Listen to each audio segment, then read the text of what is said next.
Good morning. Welcome.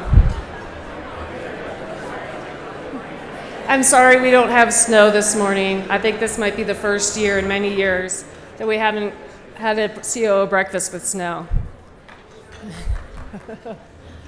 I'm Sherry Ryan. I'm the Executive Director of the Summit County Chamber of Commerce.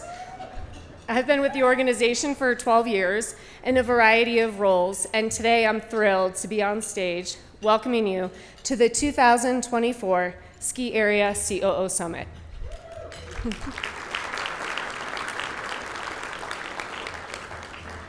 I truly, really love this event for many reasons, but mostly because it's personally what I need to get ready for ski season. And I love seeing all the familiar faces. I've seen so many people hugging and saying hello that haven't seen each other in months. So it's great. It's wonderful to be here. Being here this year really is full circle for me. Excuse me. When I first moved to the county 17 years ago, my first job was in the banquets department here at Copper. So I'm really happy to be here today. The Copper staff is always amazing to work with, and the chefs kill it with the breakfast every time.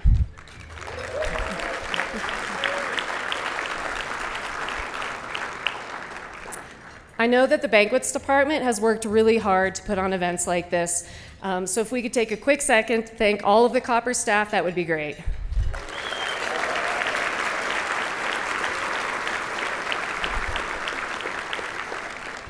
And now I'd like to take a moment to thank our sponsors. We are very fortunate that many of our sponsors have been with us for a decade. That kind of support with our key fundraiser annually is critical in fulfilling the Chamber's mission. And there's no better example than Common Spirit St. Anthony Summit Hospital, our presenting sponsor.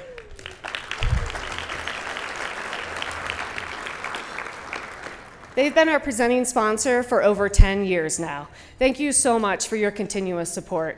It's really valuable.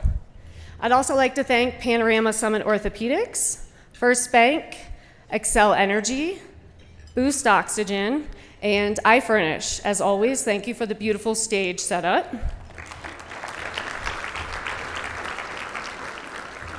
I'd like to take a second to thank our board. If you are currently serving or have served on the Summit Chamber board, if you could please stand to be recognized.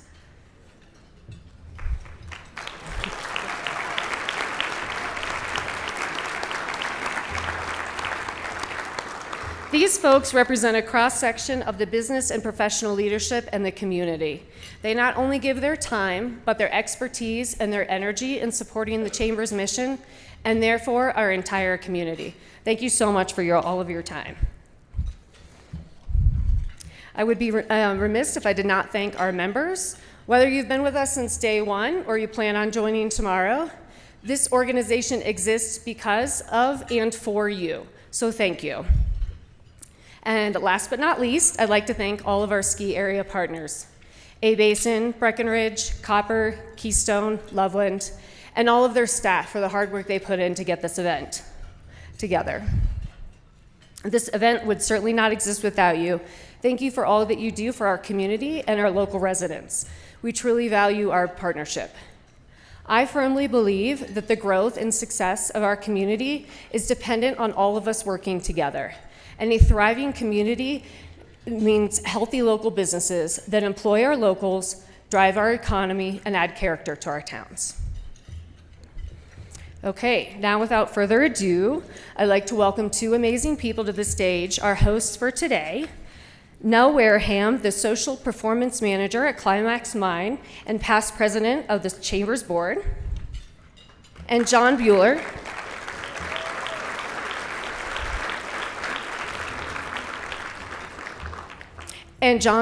who after gracing the stage for many years as both the COO of Breckenridge and Keystone, now retired, we've brought him back to work to host one more year for us. Let's give them a warm round of applause. Thank you.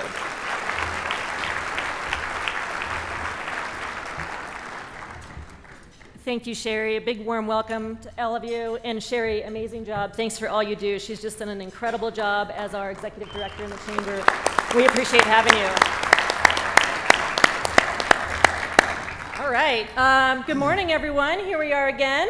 Hope you've all been enjoying this gorgeous fall weather. Second summer. I know I am. Can we keep it going? I know, right? Just snowmaking up there. Summer down here is fine with me. Certainly breathtaking, but I know that it's time to turn our attention to winter before long, and maybe we'll be riding some fresh powder on these gorgeous mountains we get to call home. Except, I think John's still playing a little bit of golf still, right? I am. But I'm ready now. You know what?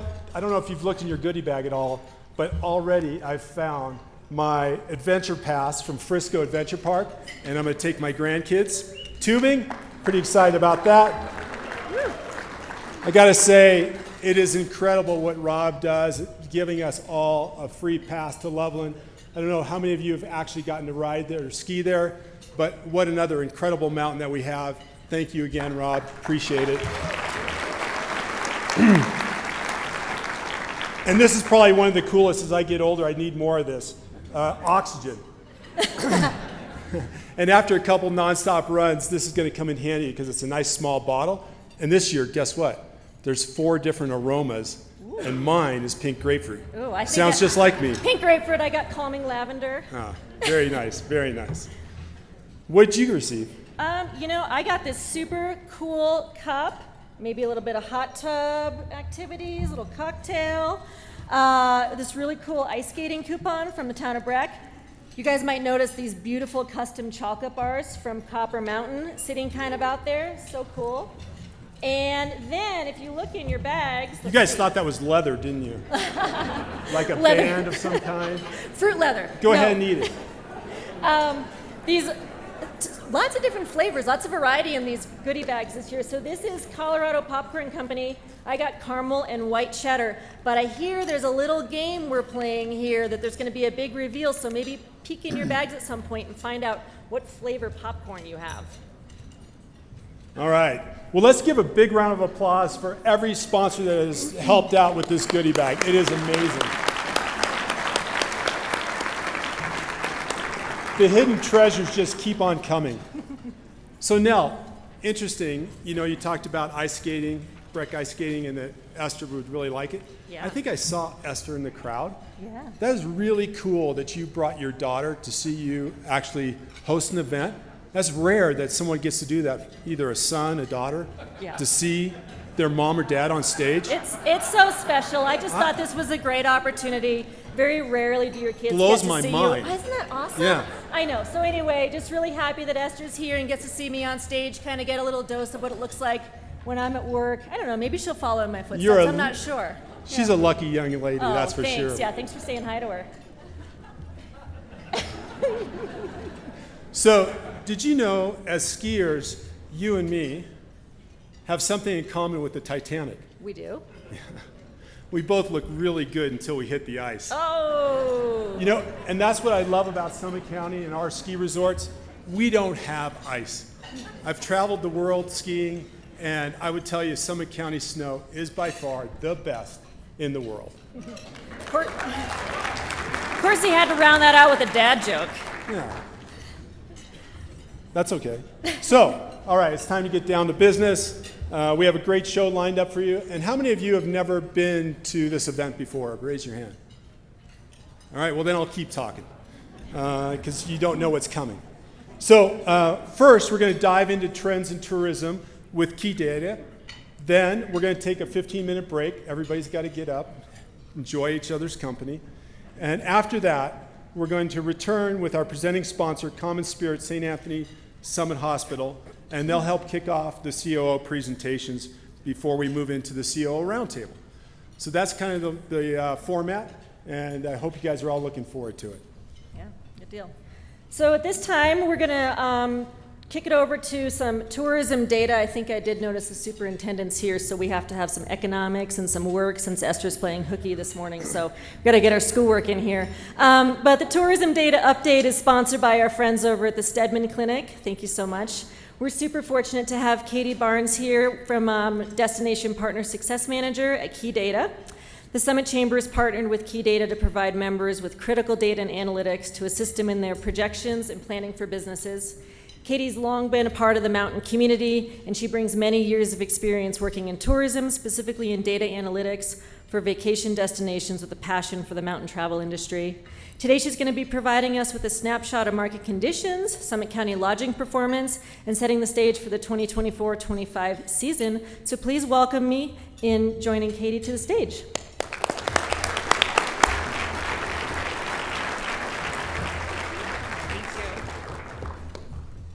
Good morning. Did you see that picture of that gal jumping off that cliff? I wish that was me, but unfortunately it's not. Anyway, I'm going to dive into some lodging trends and tell you a little bit about what's going on here in Summit County. So first of all, I'm grateful to present to you today on behalf of Key Data. We work with the Summit Chamber and provide them with lodging performance metrics to help guide their constituents, you and ski resorts to prepare for the upcoming seasons. So we're going to talk a little bit about historic data, some forward-looking data, but just a little bit about me. So I'm a long time local over on the other side of the pass. So I made my way over through the construction from Edwards, and have. Sorry, can you show the slides? Okay, thank you. Anyway, it's funny that Sherry talked about her first job when she came to the mountains, because when I came here 30 years ago, I was actually a sharpshooter. I don't know if any of you remember, like those guys at the top of the mountain taking pictures. So here we are. So this is what I would do. I would, top a chair too and ask people to get their picture taken with film and pose them up. And there I am. Anyway, I thought that would be fun. I moved here to ski for a season and just never left, and so I'm sure that's a very common theme amongst all you. But anyway, diving into the data, we work with about 70 different property managers representing about 6,300 units. So Key Data integrates with property management systems and actually pulls that reservation data in and provides a destination-wide view of Summit County, and so that's what I'm presenting to you today. Many of you we already work with. So hopefully you're familiar with us, and if we don't work with you, we would love to work with you, so feel free to find me after the event. So today I'm going to talk about, first, just a really broad view of the U.S. travel landscape, a summer recap, and a winter outlook. And now that I'm looking at these slides, I kind of regret my little emojis, but I use them anyway, right? So if you're not into data, you can just, have a good reference to, that's interesting, or, that's probably not very good. But anyway, I'm going to take you through some slides, and so let's go ahead and kick it off. So we're going to set the stage a little bit for the winter season. What's going on with travel and the greater economy? I know everyone's hearing so much about the election.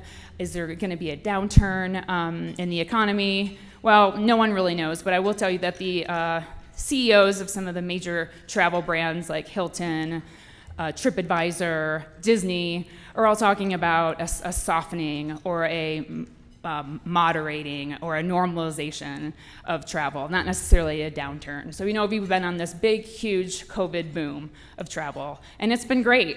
But as you'll see in the data, things are maybe coming down a little back to 2019 levels.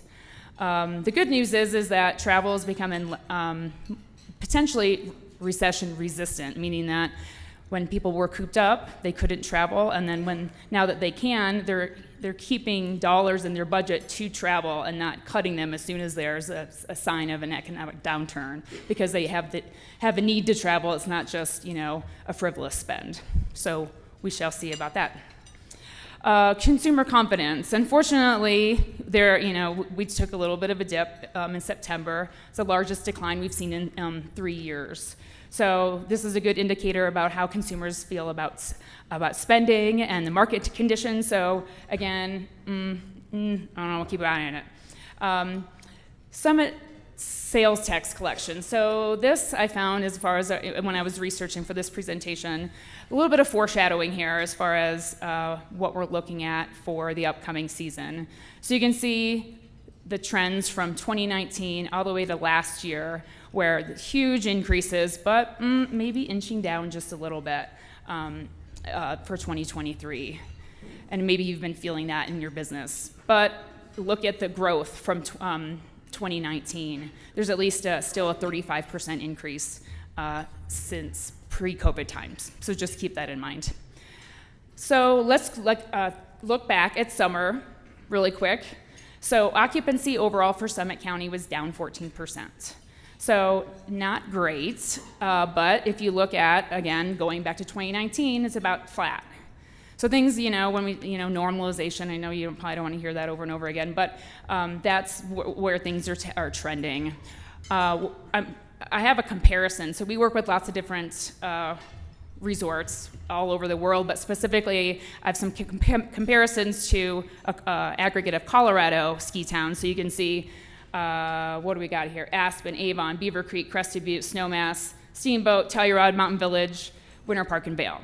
So if we compare Summit County's performance to that group of destinations, they're also down 5%. And also down about 3% from 2019. So pretty much on trend with other similar destinations. Average daily rate was up a little bit for the summer.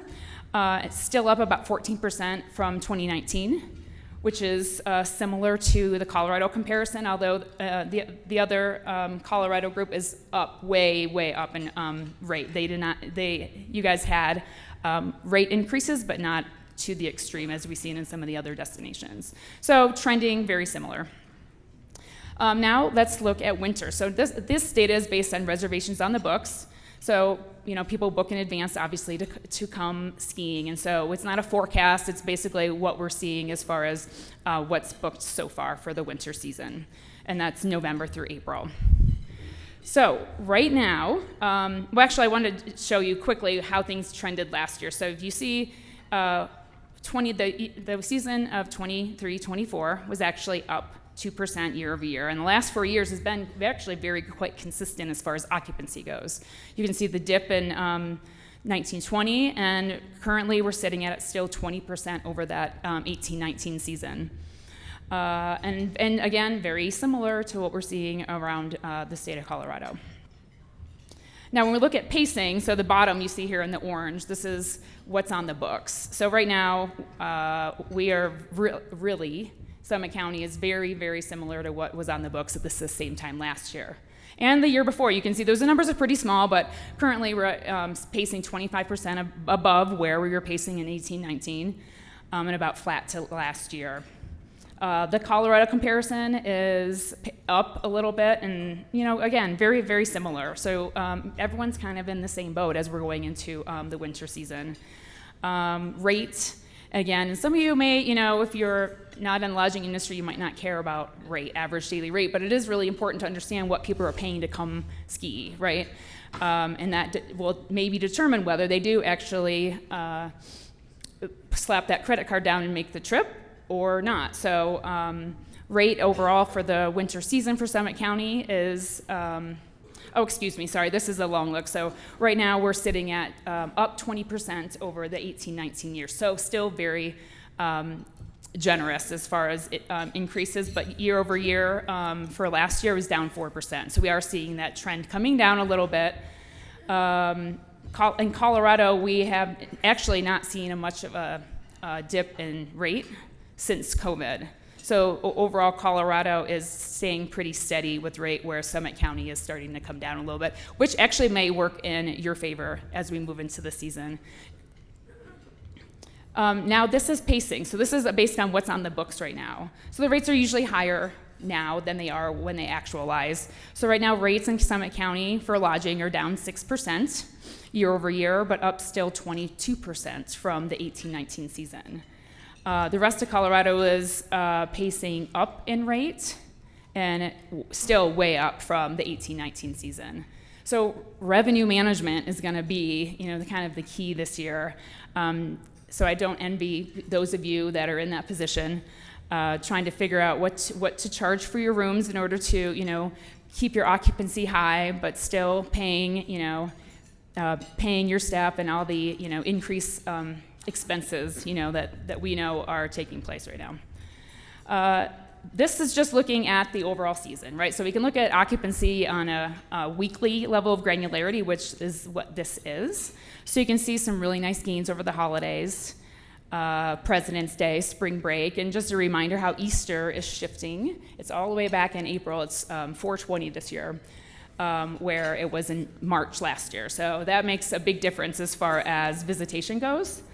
Thanksgiving moved back a week, so this is just a good way to kind of see the landscape of the season. Hopefully, we'll keep it this way, but things change really quickly, as you all know. Average daily rate. Again, here we are talking about rate, but it's still pretty important. So rate is, like we said, down, but there are some peaks here and there.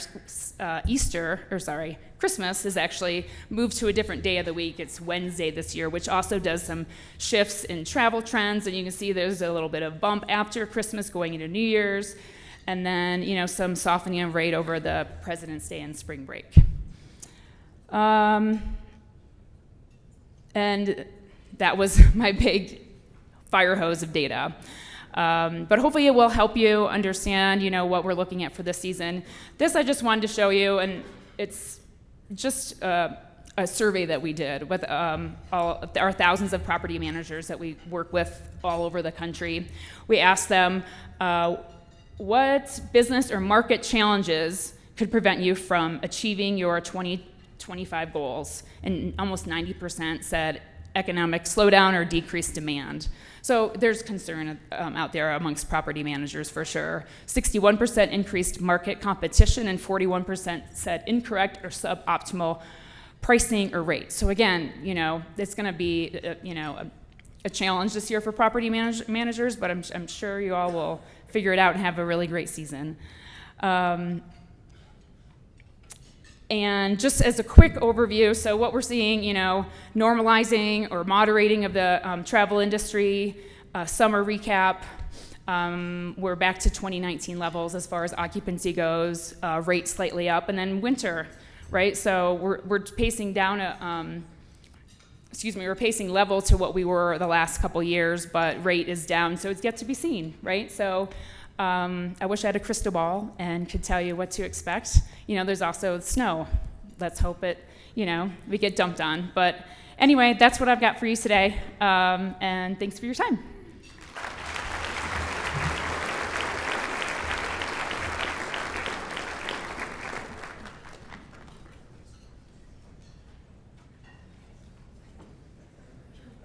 I got 2 home runs. You got 2, yeah. And then my grand slam, I signed a ball for you. Okay. And it says, Papa, I love you. Why did you do that? Because you taught me everything about baseball. You're so sweet.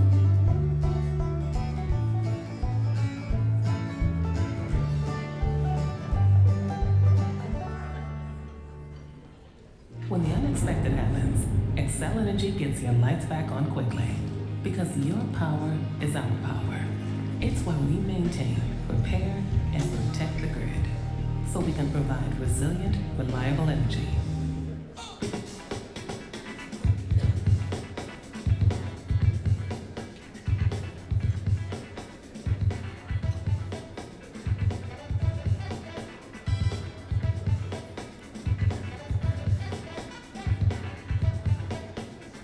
Get ready for next year's Business Excellence Awards with a look back at this year's event. The awards were created by the Chamber to recognize the achievements of our local businesses with a big celebration and a lot of exposure. This past April, over 200 professionals gathered at Warren Station in Keystone to enjoy delicious food, networking, and of course, celebrating our winners. And our winners didn't just walk away with trophies. Instead, each received a package that included recognition and a 10-day campaign on Crystal Media and Always Mountain Time radio stations, being highlighted in either Mountain Town, Breckenridge, or Mountain Women magazines, promotion via the Summit Chamber's social media channels, and the newsletter feature, plus a $400 print package from Epic Print Pros. Want to see your name on the screen next year? Well, applications will open in January. And guess what? Chamber membership is not required. apply for an award, become a sponsor, or just come to mingle with other professionals. We can't wait to see you at the 2025 Business Excellence Awards.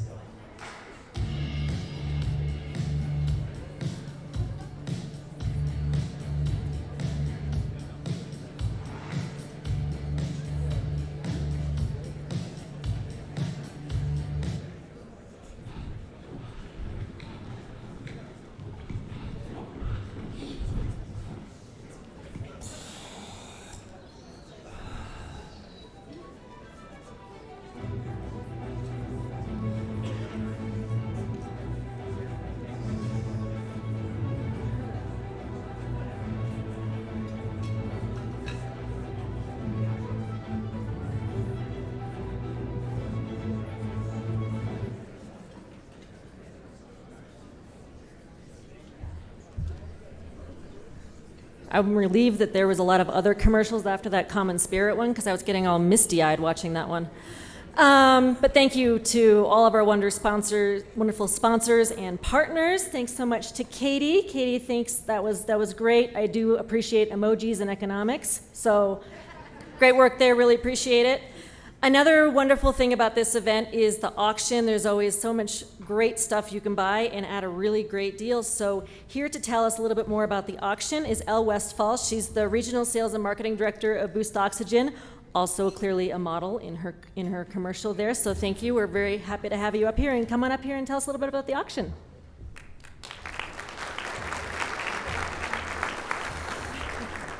I have the big one because I have to public speak. And I have to wear these.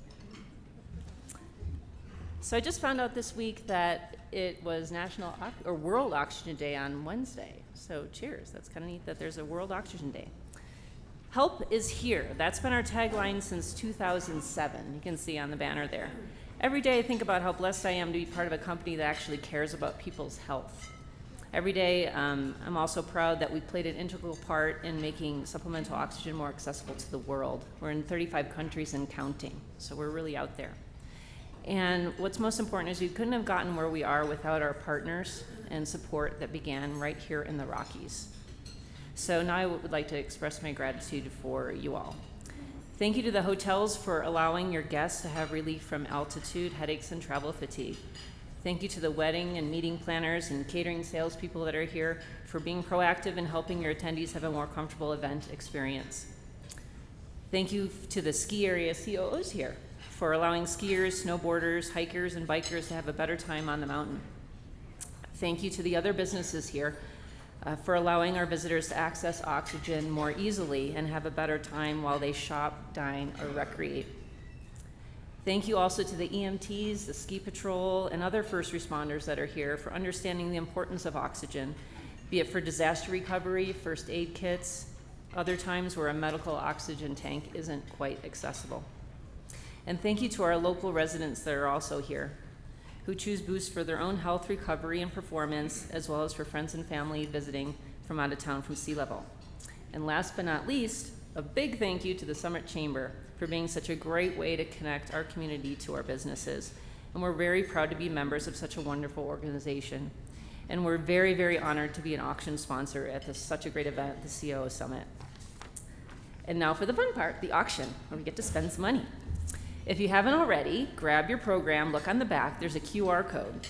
Scan it, and that will take you to the page where you can check out all the cool stuff. And there's a lot. I checked it out right when they went live. And it's live until Sunday night at 9 p.m. So you have some time so you can think about it. You can have a little bidding war going on there. There's dining, lodging packages, winter fun. Some of my favorite restaurants are there. So check it out. The auction's only open to ticket holders. So what's really cool about that is this is exclusive. So you have exclusive access to these amazing deals. And one important note, because the auction's only open to the ticket holders, you have to have a valid email address. And this is really important. It's assigned to your account for the system to recognize you. So if you need any help, Angelique's here. She can help you. She has the red hair. And you can also email her at angelique@summitchamber.org, or you can use the Contact Us page, it's Contact Us on the COO Summit website page. And don't feel guilty about spending a bunch of money, because it goes right to the Chamber, and we love the Chamber, and anything to support their Be Local efforts and other programs. really helps everybody, helps the community, and helps our businesses. So go have fun, buy some stuff.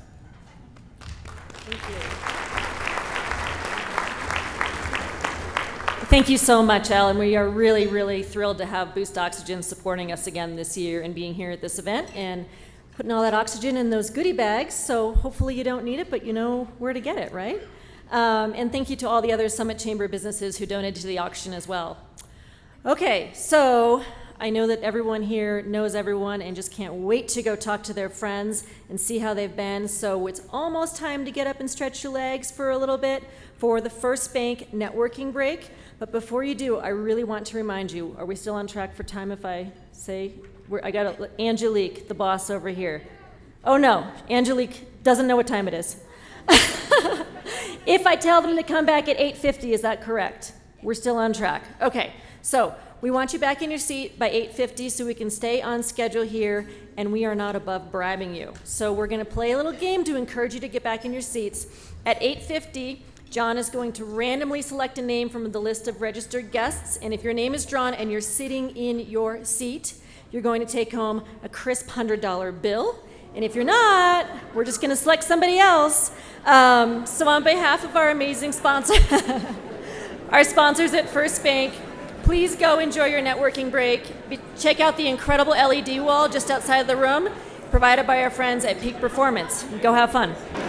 Well, I see 100 doesn't work as well as it used to. I mean, it's fresh. You have to be sitting. Sitting. If you're standing, Tony, no go. No go. All right, as I promised, a crisp. What?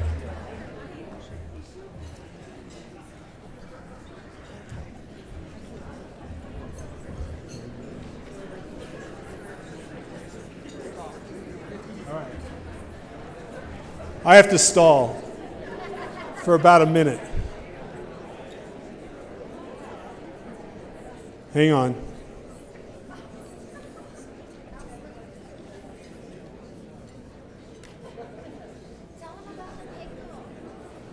Tell them about the pickle? All right, so we have another fun treat. And remember earlier, I think Nell was talking about your popcorn bags. Do you remember that? All right, that's good. So it might contain a surprise. And if you go ahead and check your bag, one lucky person is holding the pickle. The dill pickle flavor. If you find that you're the lucky pickle, oh, that's taking up some time. I like it. Keep searching, everyone. The pickle! Really? Really? Okay, stay there. Stay there. Because after the presentation, if you go outside to the help desk, at the end of the show, our friends from Ramada by Wyndham Frisco are going to give you 30,000 points of Wyndham Rewards. Wyndham Rewards points. Yeah, that gets an applause. How we doing? 132. Whew. Okay. All right. Laura Kennedy. I thought it was John Bueller. Laura Kennedy. Are you in your seat? Oh. Oh. Now it's John Bueller. Jeff Angel. Jeff Angel. No! Here, let me take his own. Sure. So before we get to the main event, I want to thank a few more people. Definitely want to thank XL Energy for sponsoring this delicious breakfast that we just all enjoyed. Thank you, XL. And thank you, Food and Beverage from Copper. I'm going to thank Tony Pistello, but especially his crew, for putting up this beautiful stage. Thank you so much. And now, without further ado, Common Spirit St. Anthony Hospital, our presenting sponsor, has a message for us.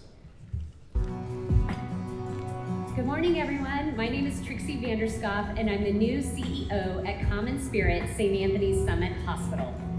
We are proud to once again be the sponsor of the Ski Area COO Summit. Like many of you, I'm super excited about the season ahead. Bring on the snow. It's now my honor and privilege to introduce Dr. Becky Blackwell, our Chief Medical Officer.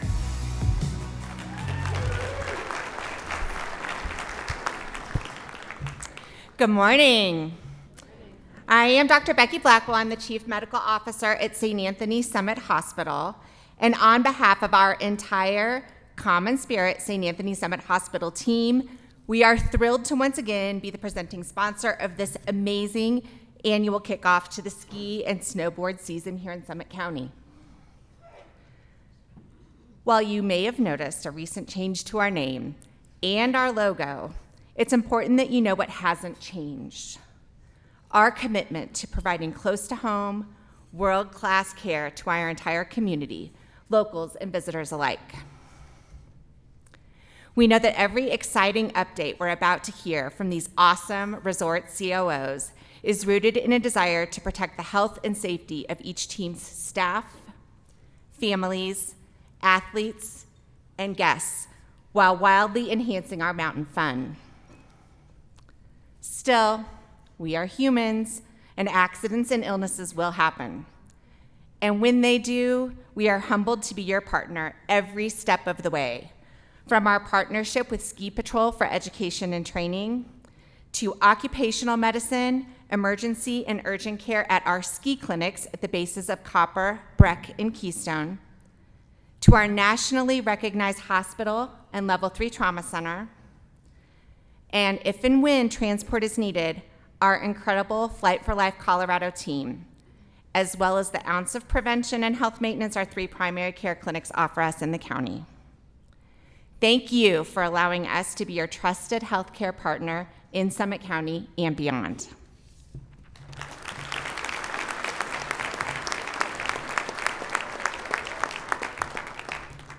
All right, it's what you've all been waiting for. It's time to hear from the resorts and get psyched up for the winter. And first, we're going to start with Copper Mountain and Dustin Lyman. I want to thank Dustin and his team once again for hosting today's event. Dustin is an athlete in his own right, and if you want to read all about him, it's in the brochure. It's pretty cool. Dustin has transformed Copper Mountain to be the athlete's mountain, he and his team. Whether hosting the U.S. ski team early season, running events all winter long, and now running camps throughout the summer, they've created something special. Not only has he done that, but also the transformation of the mountain has been pretty spectacular over the last 4 or 5 years. So without further ado, Dustin Lyman.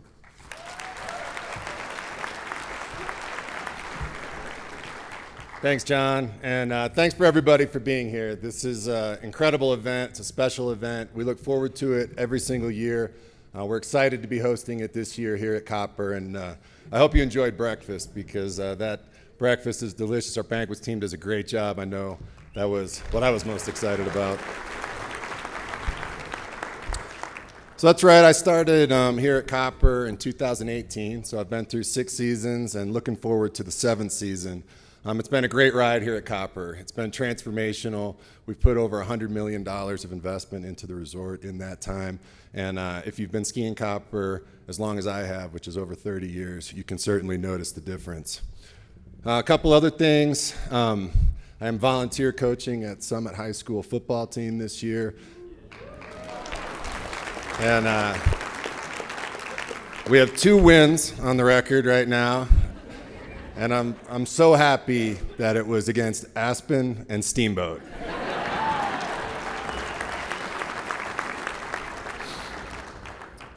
So we are all enjoying this late Indian summer, this beautiful weather that we're having, and let's do enjoy it. And then when the weather turns, hopefully it'll be cold and snowy for a long, long time.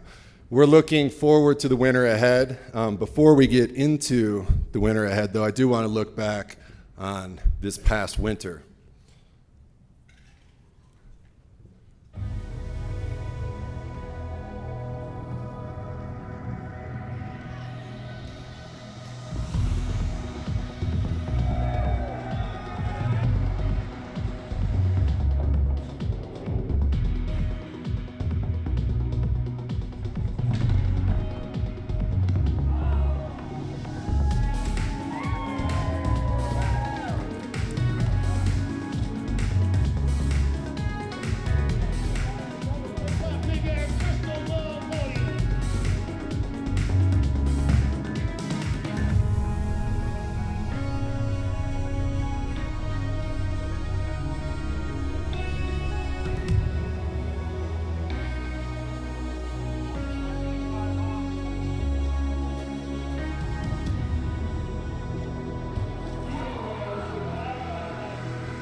What a great year. And last year was the biggest single year for investment here at Copper, and it was led by the Airy Lodge. So located at the top of American Eagle, it replaced the old Solitude Station, and what an incredible season we had at Airy.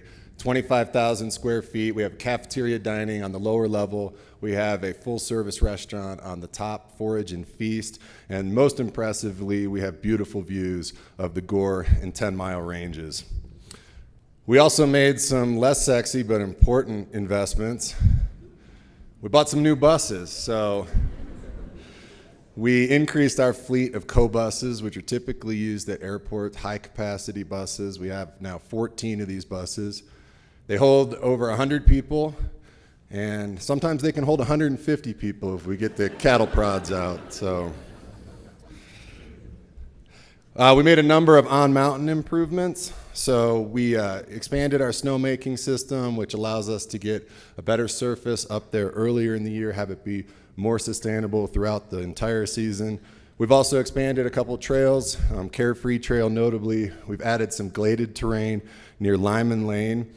We also increased the size of our parking lot. So the Far East lot expanded by 900 spots. So between both Alpine lot and the Far East lot, we have almost 4,000 free parking spots in our exterior lots.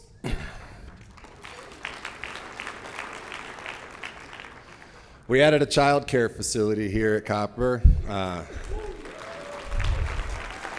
Mountain Sprouts Academy. So 46 spots available for the community, employees here at Copper, and certainly a need in our community. So that was exciting for us. It was a great season. So it ended up, even though we had a slow start, it was the 8th snowiest season on record here at Copper. Incredible, particularly from January on, it was really an incredible season. We ended up staying quite open, quite late, deep into May. So our closing date last year was May 12th. And we're looking forward to going into May again this year. And this time we're planning on it because we happen to do it almost every single year now. Even after we close to public, though, we do stay open even later for race training. And we host the likes of Michaela, who is here both May and June for her training, and also our local athletes. So Team Summit racers are able to get up there for some late spring and early summer training. Then we kick off Woodward Summer Camps. We run 11 weeks of Woodward Summer Camp that wraps up in mid-August, if you can believe it. We ran a summer hike park on the last 2 seasons, so this ends up being the remnants of the 22-foot half pipe that we have on mountain all season. This hike park was extremely popular. It stayed open all the way until September 8th, which gave us 12 months of people skiing and riding here at Copper.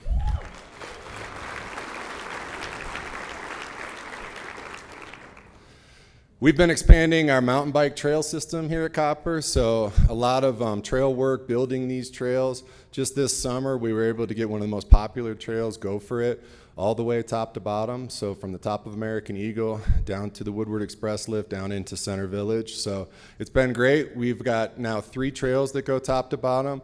We're building more trails to continue that bike park expansion. A lot of beginner and intermediate trails and some new black trails being built right now. So we're excited about mountain biking. We also rebuilt our golf course. So we finally returned it to 18 holes. We built 4 new holes, designed holes on the back 9 of the course, and it was great. We had an unbelievable summer of golf. Truly beautiful as you get back up into the canyon there. We had a lot of summer events. We did a ton of stuff over the summer. We hosted Red, White, Blues and Tunes. We hosted Copper Country with Mechanical Bull. We did Hike with the Ranger programs. We had yoga classes in the village. And we closed it all out on September 8th with the 4th annual Union Peak Festival, free live music. We had Group Love, Flip Turn, and Violent Femmes for that concert. So it was a great summer of events here at Copper.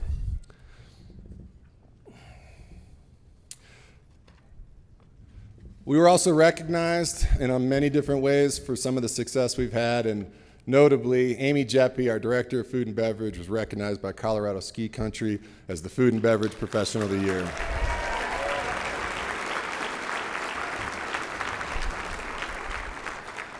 Amy and her team have done a great job, and in particular, bringing Erie to life for us. So thank you, Amy. Play Forever is very important to us. That's our community and environmental sponsorship arm. And here's a short video on why we give. At Copper Mountain, we intend to play forever. We want to guarantee the viability of our mountain community by giving back to the causes, the voices, and the projects that matter. We give to protect the longevity of our mountain community by investing, supporting, and innovating environmental sustainability projects. We give to support, to provide financial or resource aid to our local community. We give to enable, to create a welcoming place where all can discover the joy of adventuring in the outdoors. Finally, we give to ensure future generations have the same opportunities to inherit the adventurous lifestyles that we enjoy today, so that we can all play forever.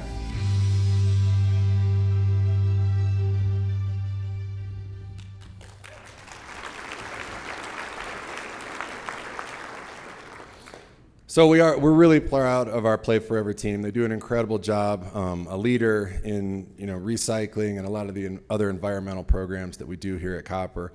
Also, in terms of what we do for philanthropy, so Copper has donated over $2.5 million last year to community organizations, both financial and in-kind products, supporting groups like Ski Noir, providing lane training space for groups like Team Summit, season-long support for Special Olympics, training and their competitions. And we also operate Play Forever Thursdays, where for $99 tickets, a portion of those proceeds are given to 32 different local organizations, and we've raised for those organizations over $650,000 in cash donation. Thank you. We also do quite a bit to support Lake County community. The Leadville community is very important to us. About 15% of our workforce lives in Leadville or in Lake County there. And so they're very close to us here, and we have we've provided a $200,000 matching grant that we started in 2019 and just renewed that program. So Lake County's done an excellent job of matching that grant funding and raising a lot of money for their own community up there, which helps support us here in Summit County.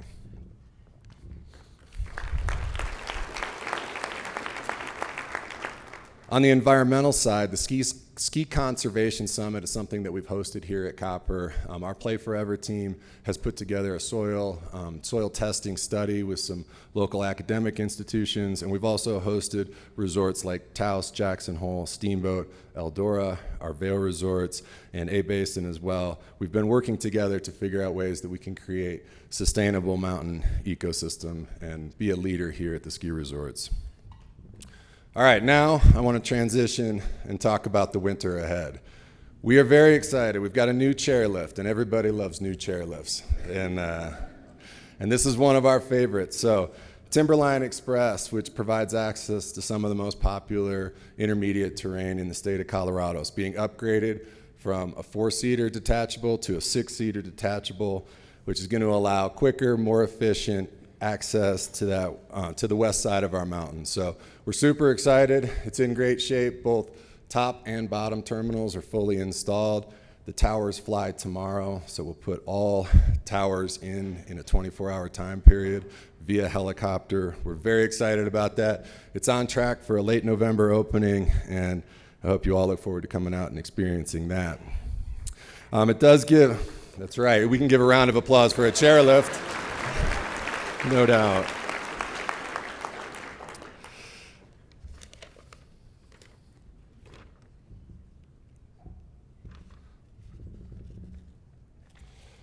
So we are looking forward to getting these snow guns running, and just like that picture is, it's still a lot of green out there, and but that's okay. This is typically how it works for us, and as soon as the temperatures turn, we'll get the guns running, and we work from the top on down. The first thing we'll be working on is the race training venue and getting that speed center up and running for not only the U.S. athletes, but for all of the international teams that come and train right here at Copper.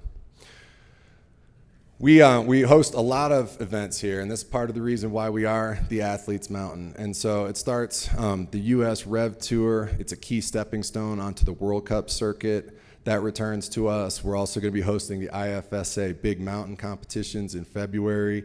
We'll have the Mammoth Uphill Race Series again this season for both casual climbers and skimo athletes. And to close out, we're also going to host nearly 2,000 young athletes for the USASA Nationals that we've been hosting for over 20 years here at Copper. They compete in a lot of different events, a lot of different disciplines, and use almost the entire mountain for all of those competitions. Copper is also the stage for a lot of elite level competition. So we'll be the official training, we are the official training center for the U.S. ski and snowboard team. And early in the season, we're going to host the Toyota U.S. Grand Prix World Cup Halfpipe competition. That's December 18th through the 21st. And this year, we're going to be hosting an X Games competition over that same time frame. So we'll be hosting X Games Street Style Pro event, and that's going to be December 20th through the 21st. It's a nighttime event. It's going to feature musical performances, and it's going to enhance that half-pipe event and turn it into a real vibrant party atmosphere. So we're excited about this new partnership with X Games.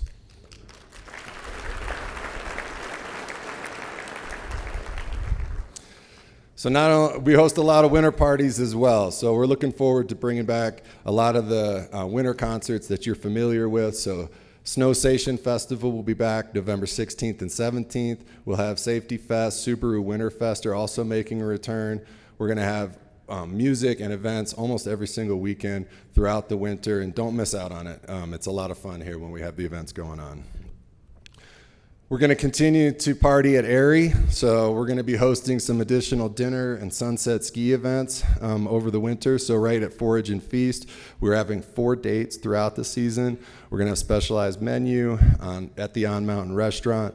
We're also going to host 2 sunset ski and dine events later in the season, so please make sure you check back once we secure those dates. We're planning to bring back Slush Rush. So one of the things we do for this event, we're going to be doing it in April, even though we are planning to stay open into May. So we host this competition, 3 different disciplines, half-pipe discipline, a skier cross discipline, and then, of course, the pond skim. So now, before I hand it over to John Copeland at Breckenridge, let's take a look at what we can expect from Copper here next year.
Thank you. Thank you, Dustin. Nothing going on at Copper. All right, this next gentleman I know well. John Copeland is in his 2nd year at the helm of Breckenridge, and John is the perfect fit for this mountain. He's been in the industry for over 30 years and knows big mountain skiing like no other, after spending more than 25 years at Kirkwood. John has worked his way up through the years and has led both skier services as well as being vice president of mountain operations for Breck. You can't fool him. You can't get anything over on him. Welcome, John Copeland.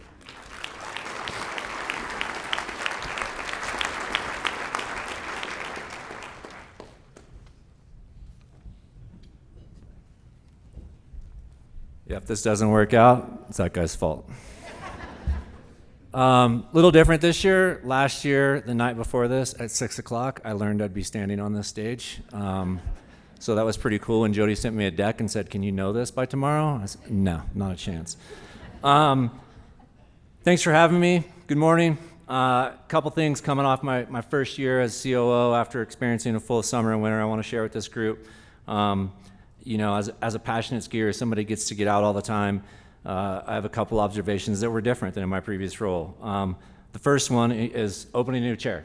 As Dustin just said, you don't get to do that every year. So opening up new chair 5 in the base area peak 8 and bringing that transformation to life, which I understood had been in the works for a long time, was super cool. And to open an intermediate chair or a chair that accesses intermediate terrain, and to see the amount of people giving me high fives and congratulating us and enjoying that was pretty special. And yeah, it was exciting. And then I think one of the things that I'm most proud of is we got into early December, late November, when the snow wasn't working out, just how creative my on-mountain team got with how they opened terrain. We provided access into the Chair 6 bowls and the T-bar in a way we've never done before. We opened Whale's Tail, we opened Snow White before we opened Whale's Tail, which has never been done at Breckenridge, to my understanding.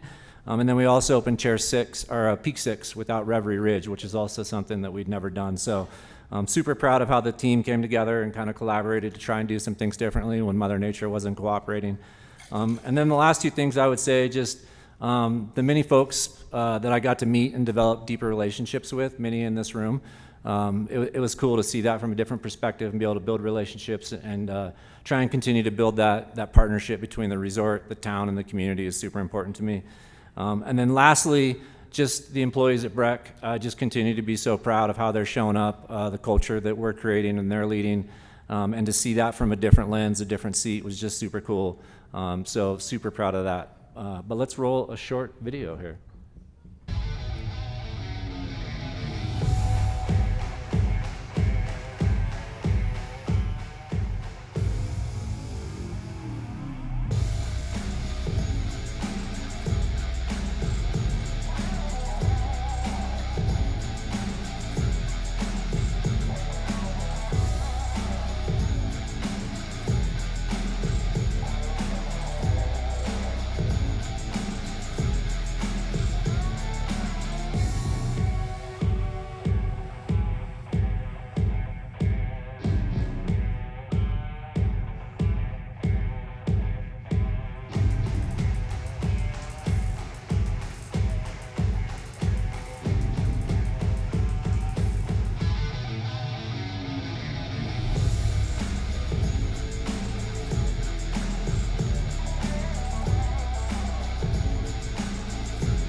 Moving into this year, we're going to continue with the same couple focus areas we've had for the last couple years, and that's actually something I'm super proud about, which is our employees, our community, and our flow and circulation.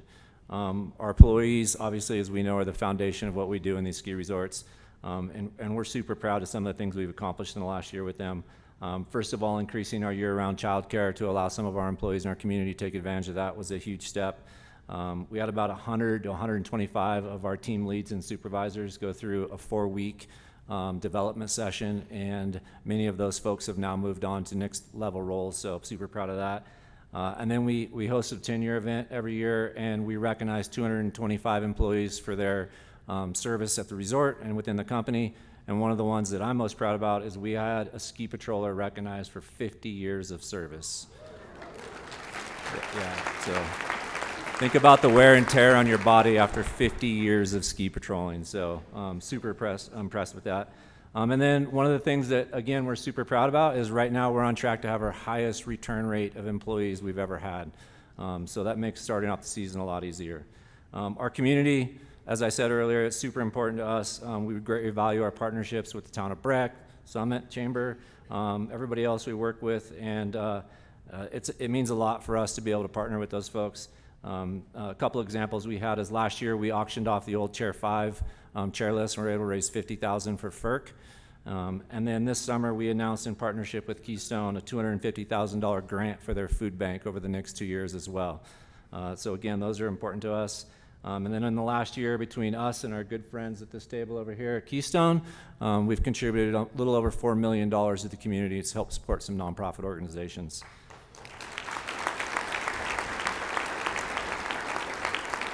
And then again, we will host again in January our Friday First Tracks for our community members. We've seen great success with that over the last couple of years. Looking forward to continuing that this year in January.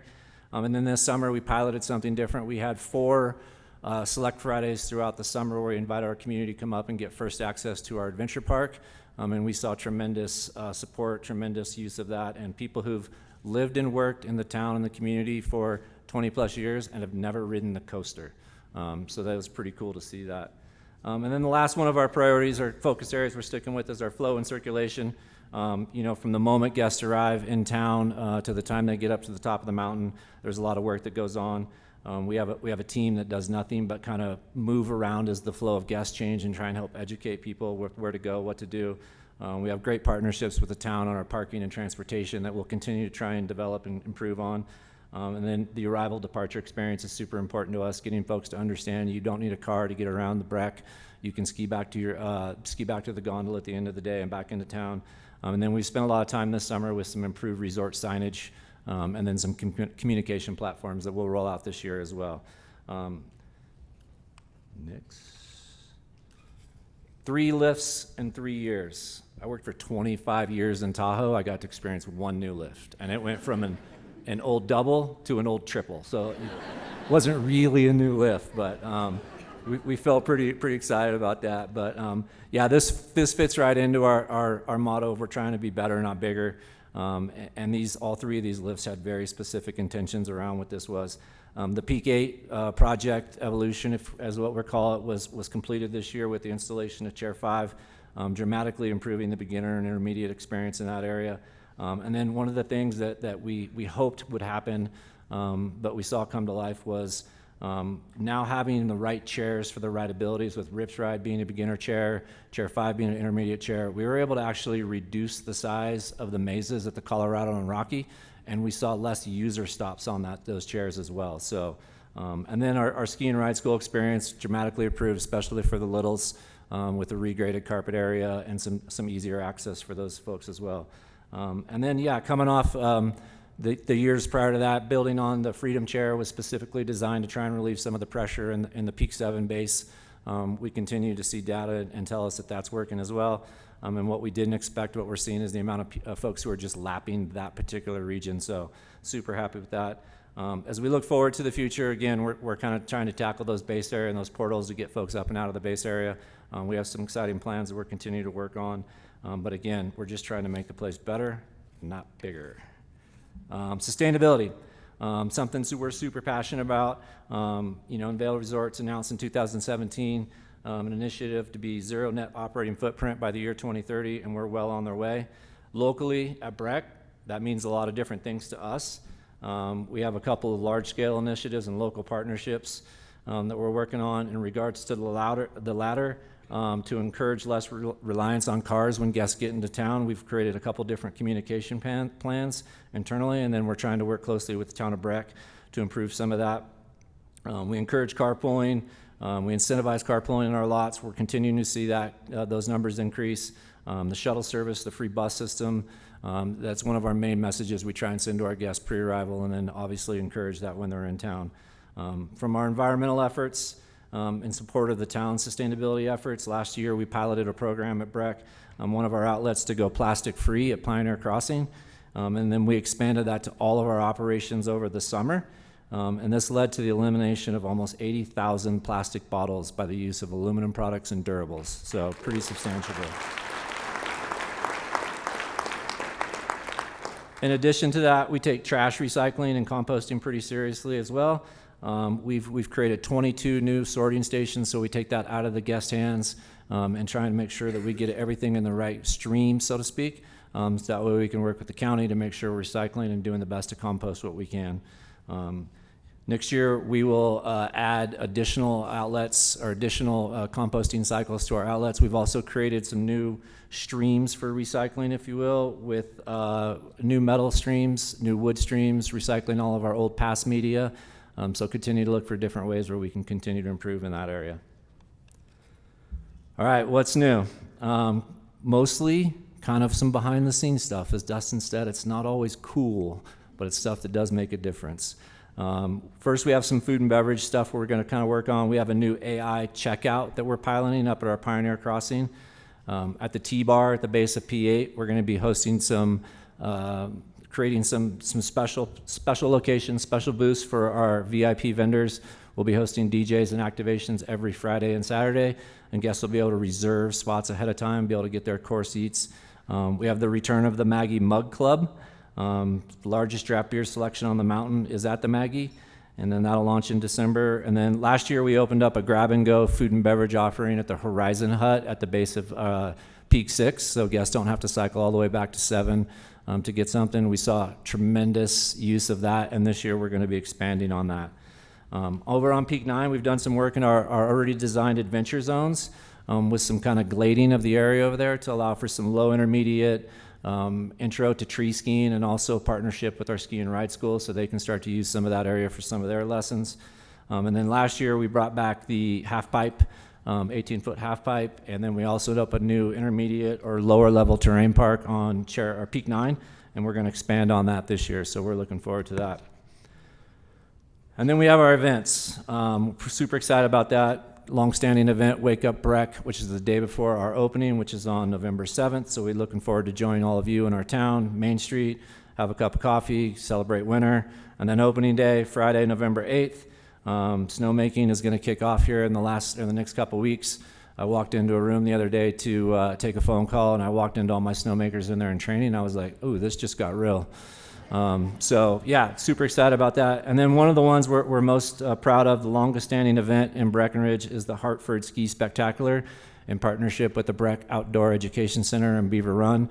We've been hosting this event for over 30 years, and it brings adaptive athletes all over the world for the access to come and train, get exposure, and continue to improve. So thank you to those folks in this room. We're super proud of that event. And then we have Uller Fest about that same time down on Main Street. Partnering again with our folks in town, get to celebrate a little bit of the early part of winter, get to go in town to the bonfire. I believe the world's longest shot ski. Yeah, okay, get that confirmed. And then get into January with community first tracks, and then in the spring we'll do our Peak 8 Peaks and Beats tour again. We'll bring in a concert series, and this year we're going to open up our pond skimming for 2 days. Which has been kind of a demand we've had not only from our locals but from our employees as well. So super excited about that. And then lastly, just like to thank the Summit Chamber, Copper Mountain for hosting us, much appreciated. Our many partners, the U.S. Forest Service, Summit County, Town of Breck. We're looking forward to seeing you all out there. Can't wait to make some runs. I'd like to say I'm out there almost every day. That's probably not the reality of it. But yeah, I would love to come and take a run with any one of you. So thank you.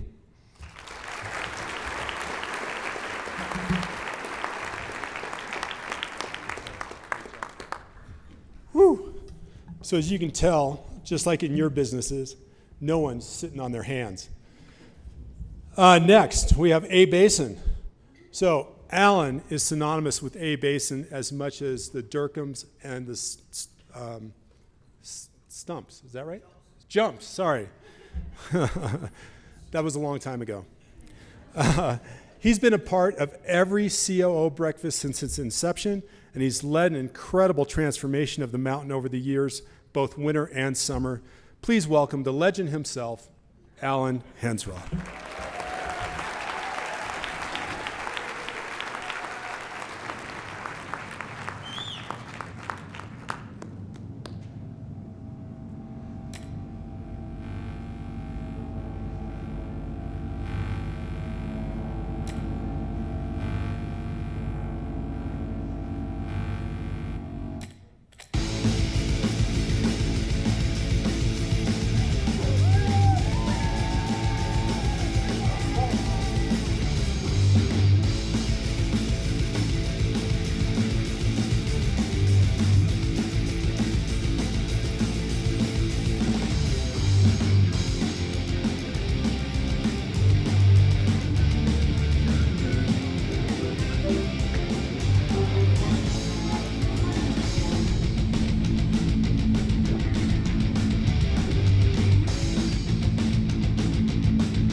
Wow, it's great to be back here again. Thank you guys so much for coming. Dustin, thank you for hosting us again. This is such an exciting event. I really, really enjoy it. I just got a direct news flash from Joel Gratz at Open Snow. October 13th, 3 new at the Basin, 21 degrees. So it's coming. You know, when I heard Shannon Bueller was going to be the big cheese at Keystone, I was so excited. Congratulations, Shannon. That's awesome.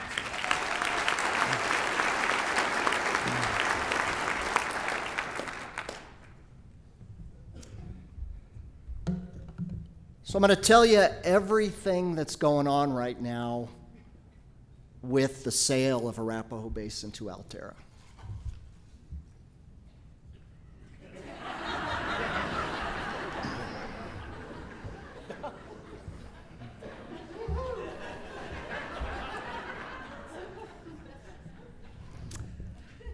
So last year, the Tuesday before Thanksgiving, my boss, Michael Cooper, with Dream in Toronto, called me, and I've worked for Michael for 27 years. And he said, hey, I think I'm going to sell the ski area. Kind of a shocker. Led to several pretty intense days. And then we finally announced this when we signed a deal in February. It was really exciting. I can't tell you how good I think this is going to be for the basin. The Department of Justice has been involved in the review of this sale, and they've been involved in one other ski area sale in their history, and it was in 1997 when A-Basin was bought by Dundee, now Dream. So I don't know what it is, why we attract their attention, but we do for some reason. DOJ has chosen to do their very thorough and long process, and that means we're still owned by Dream today. There is very, very little going on between us and Alterra at this time. There's a little bit of planning work going on integration, but we're really waiting for DOJ to finish what they're doing. And we anticipate this deal to close by the end of the year. So stay tuned. I think there's going to be a ton to talk about real soon. But we just have to be patient. I got to tell all you guys, this is just driving me crazy. I am so excited to get this thing moving. So we had a really good summer at the Basin. It was beautiful. Our wedding business continues to hit home runs. We're just, the food and beverage team just does a fantastic job up at Black Mountain Lodge. That's going great. Our Via Ferrata business continues to grow, and we have a very fun aerial adventure park, and we do all kinds of summer events and trail rides and trail runs, and really, really cool stuff. Because of the sale, it was a kind of medium capital year. Most of the stuff was behind the scenes kind of activities. We did a big stream rehabilitation project we're working on, and we don't have any bathroom updates. But we are in the midst of a major upgrade to our water treatment plant. Again, that kind of stuff that is not very exciting to talk about, but really critical to what we do. I think one thing I'm really excited about, how many of you have ridden the Up at Arapahoe or the Beavers Loop trails? We are building the coolest mountain bike experience you've ever seen, and we're about this close to being done. We've got a top to bottom loop. It's about 10 miles. It is designed for mountain bikers. It is so beautiful. You got to get out there and give it a try. Last winter was good for us. Similar to what Dustin said, it was a slow start, but once it got rolling, we were cranking, we were busy, we were jamming, and we went all the way to June 16th, so that was exciting news for us.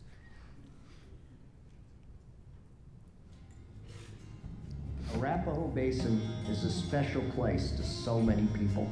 Prioritizing the guest experience and providing an unrivaled day on the slopes have always been a central focus of A-Basin.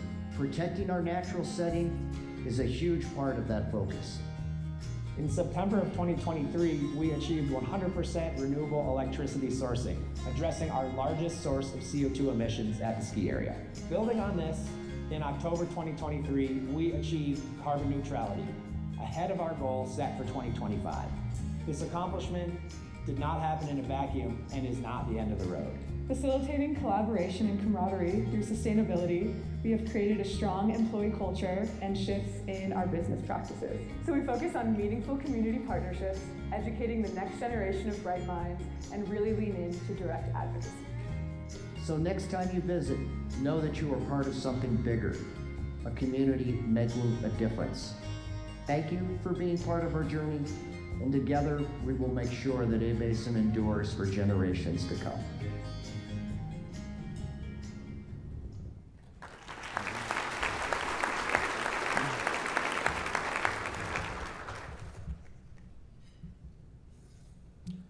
You know, when we came up with that goal about 7 years ago at the time, it seemed insurmountable to me, but we charged forward. We're so proud of what we've done. We have so much more that we have to do. We all need to do that, all of us in this room. We're going to continue to be on the forefront of advocacy when it comes to sustainability and climate change issues, and I encourage all of you guys to also. National Ski Area Association this year gave us 2 awards we're really proud of. One, we received award for the Best Employee Safety Program, and Mike Nathan, our sustainability manager, was named the Hero of Sustainability. So that was great news.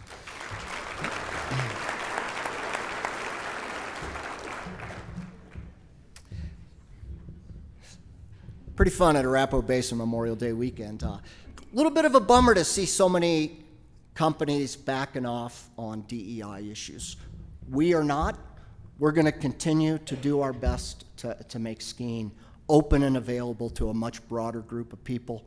We have, in addition to a great Pride weekend, we have a number of other really good programs. We got a group called Blackpackers that visit us and create opportunities for people that otherwise wouldn't ski.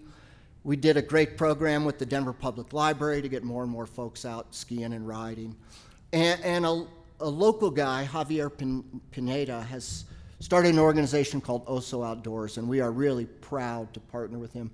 Javier was already a snowboard instructor at the Basin, but he's got a great program getting people from our community, again, that would otherwise not be skiing and riding. They're coming up and taking lessons at the Basin. So we're very proud of Javier and all that he's done. So our social media team told me our announcement about parking reservations was a huge success. and that skiers and riders are just psyched to make reservations to ski at the Basin. So. About 5 years ago, we started on this mission, and we had reached a point at the Basin where the weekends were so crowded, it was really starting to hurt the experience. It was hurting the experience for employees. It was hurting the experience for our guests. And so we did a number of other tasks to help us really focus on the quality of the guest experience. And, we muddled with our different pass partners and the tickets and the passes we were involved with. Through COVID, we learned a great deal about how to manage tickets and how to manage season pass sales. And it's worked really well, but despite all that, our weekends are growing busier and busier again.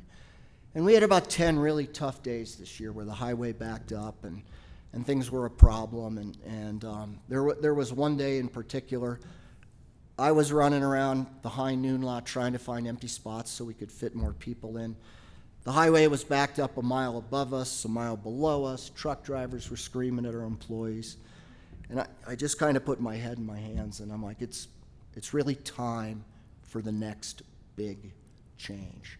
So we do not have unlimited parking spots. We do have some plans to build a few more spots, but we really decided to take this step into parking reservations.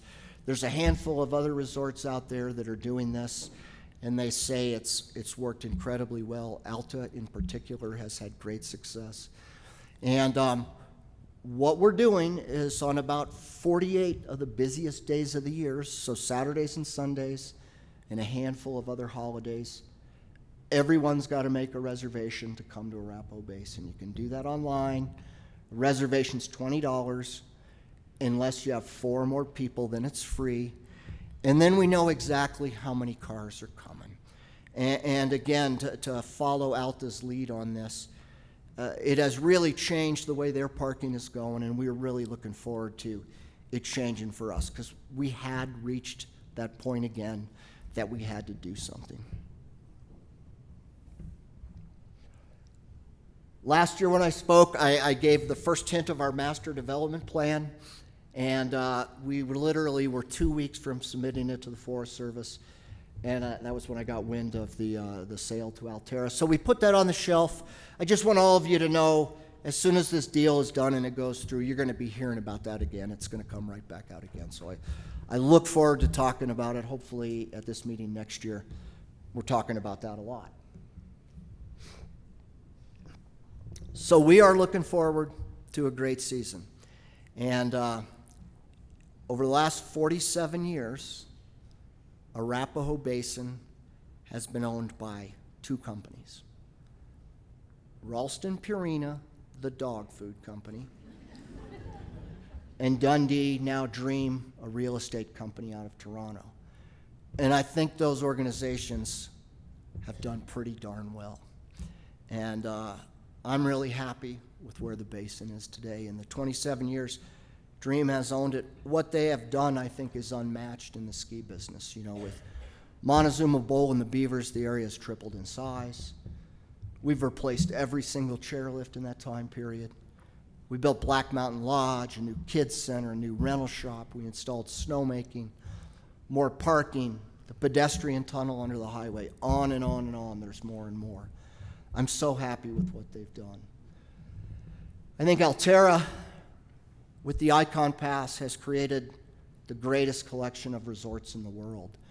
And I think being part of that entity, after being part of Ralston Purina and Dream, I think we're going to be just fine. So I want everybody to know, if there is ever a time to ski A-Basin, it's now, because we're going to have the best year ever. Thank you guys so much.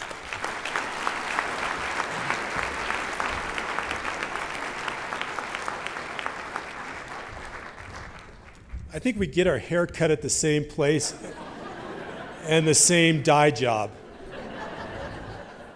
You look good, buddy. You're looking good. All right, next up is Loveland. Rob Goodell is probably the nicest guy you're ever going to meet, and a man that has led his team through its own transformation over the last decade. I can't wait to hear what Rob has up his sleeve to share with us today. Maybe it's bathrooms, maybe it's not. But anyway, I'm looking forward to it. Rob.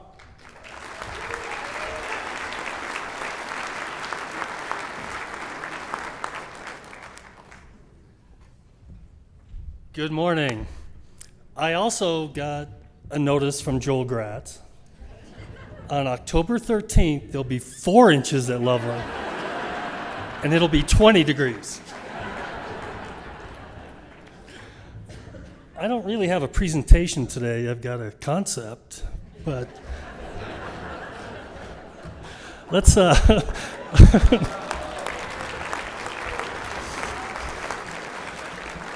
let's take a look at last season at Loveland. It's a beautiful day here in Loveland. Opening day, always exciting. Conditions are outstanding. Come on up. And it looks like it's the start of ski season. Let's go, baby. We're going skiing. Yeah. All right, come with me. These are our friends out in Georgetown, Colorado at Loveland Ski Area.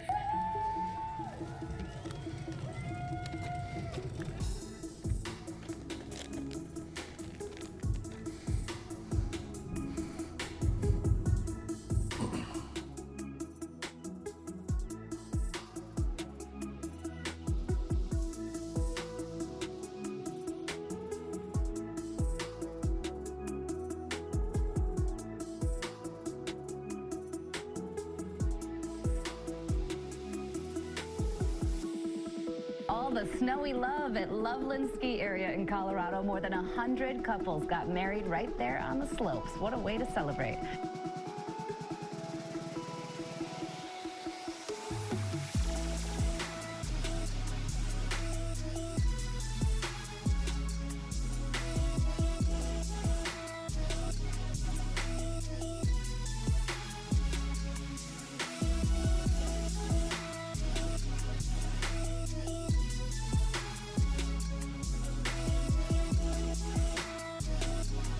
this. Kids hitting the slopes at Loveland Ski Area. It was the first event for the Chris Anthony Youth Initiative project. 37 fifth graders from Laredo Elementary School in Aurora heading into the mountains, many for the very first time. The kiddos enjoyed the sun and the fresh pow-pow for hours. Since 2018, Loveland Ski Area and the project have teamed up, giving more than 680 elementary students a skiing experience. That's awesome to see. That's how you fall in love with the sport.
Dustin Schaefer, outstanding job. Thank you once again.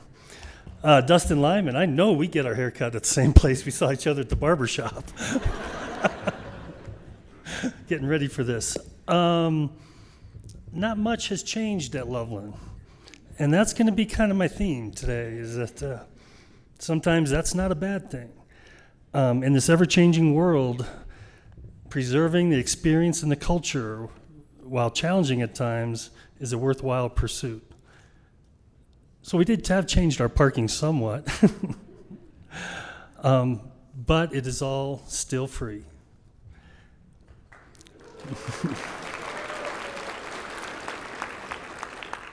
And this season, we have committed, we are freezing our pricing. Our season pass pricing, our ticket pricing is the same this year as it was last season. We are committed to making this sport accessible and affordable. Thank you. We're committed to continuing our partnership with over 30 resorts and the Powder Alliance to bring that value to our season pass holders and to all our programs, introducing skiers and riders to the sport we love. Chris Anthony's Youth Initiative Project, dedicated to enhancing the quality of life for students. SOS Outreach, providing mentorship through powerful outdoor education experiences. And the Chill Foundation, inspiring young people through board sports to build a more equitable outdoor community. We're partnered with Clear Creek High School. We've helped develop a program down there for technical ski and tech class in building skis and snowboards, and then the tuning of those products, reinforcing a career path into our industry. And of course, our commitment to the skiing and riding experience is unwavering. Everything from learning to turn at Loveland Valley to our free rides on the Snowcat up on the ridge, to our guided Snowcat tours, we are focused on the on-snow experience, keeping it the way we believe it should always be and the way it's always been at Loveland. We have had some changes. We were recognized this year by NSAA for our overall safety program throughout the whole area, and that's a commitment by our entire team. Extremely proud of everyone at the area. We've created a niche for weddings at our Loveland Valley facility and special events for a truly private and exclusive experience.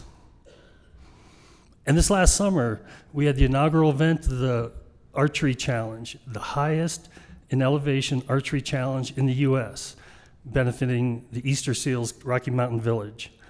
We're hoping to make this an annual event and keep building very unique experience. We'll continue our financial support of the National Forest Foundation and their stewardship of the National Forests, and the Alpine Rescue, the diligent devotion to emergency response. And of course, our partnership with Snowstang in addressing the ever-increasing challenges along the I-70 corridor. We're committed to the solutions. While not much has changed at Loveland, we renew our commitment to maintain the affordable entry and the enjoyment of the sport that we all love, in our quest to be the best independent skiing and riding experience in Colorado. Thank you.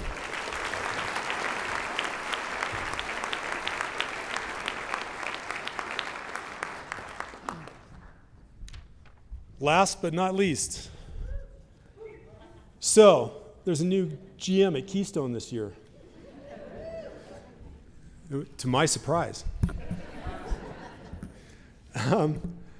You know, I was joking earlier with Nell about her daughter being here. Some people didn't get that. Well, my daughter's here today. That's pretty cool. She's the new GM at Keystone.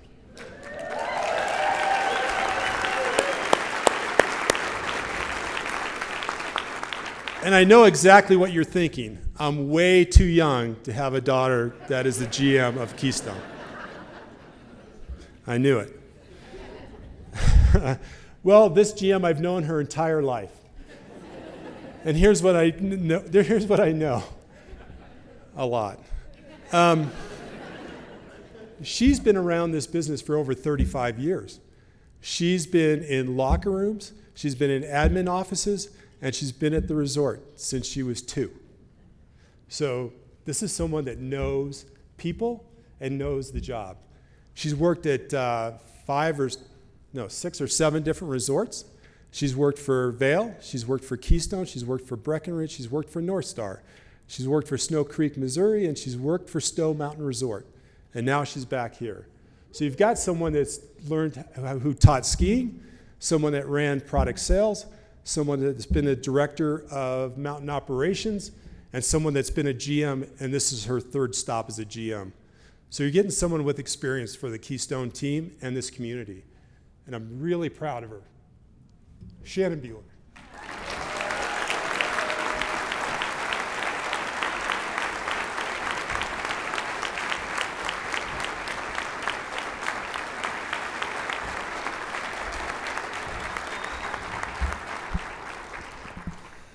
Wow. He had so many nice things to say about me. Some people may not know, but I actually live in his basement right now, so I'm very appreciative that my dad is so kind right now letting us stay with him. It's a little more than a basement. We're very lucky. But as my dad said, I am honored to be back in this community. This place has been home. Like, this is where I grew up. This is where I went to elementary school, middle school, played sports for Summit High School, skied these mountains, enjoyed this community, and have so many memories here. And I think it was always a dream to get back here. I didn't know when it would be. I didn't know what journey I would be on to get back to this place, but it feels amazing. This place is special.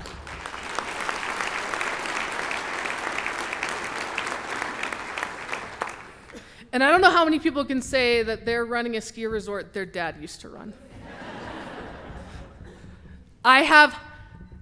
He has set high expectations, and I hope to deliver on them.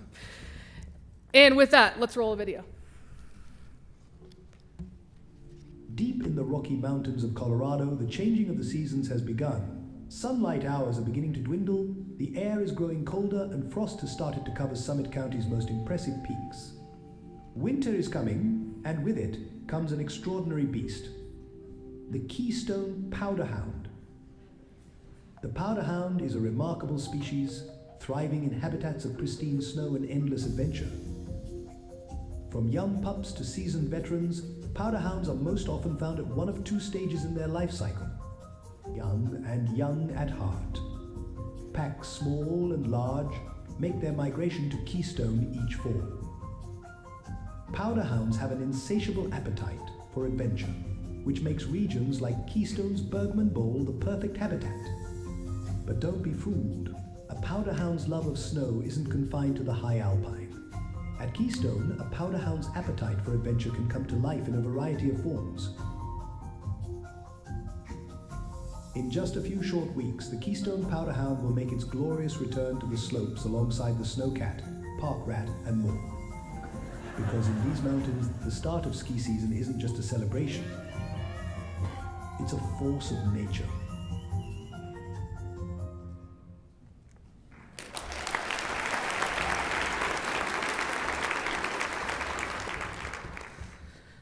All right, so as we get going, let's take a look back at summer.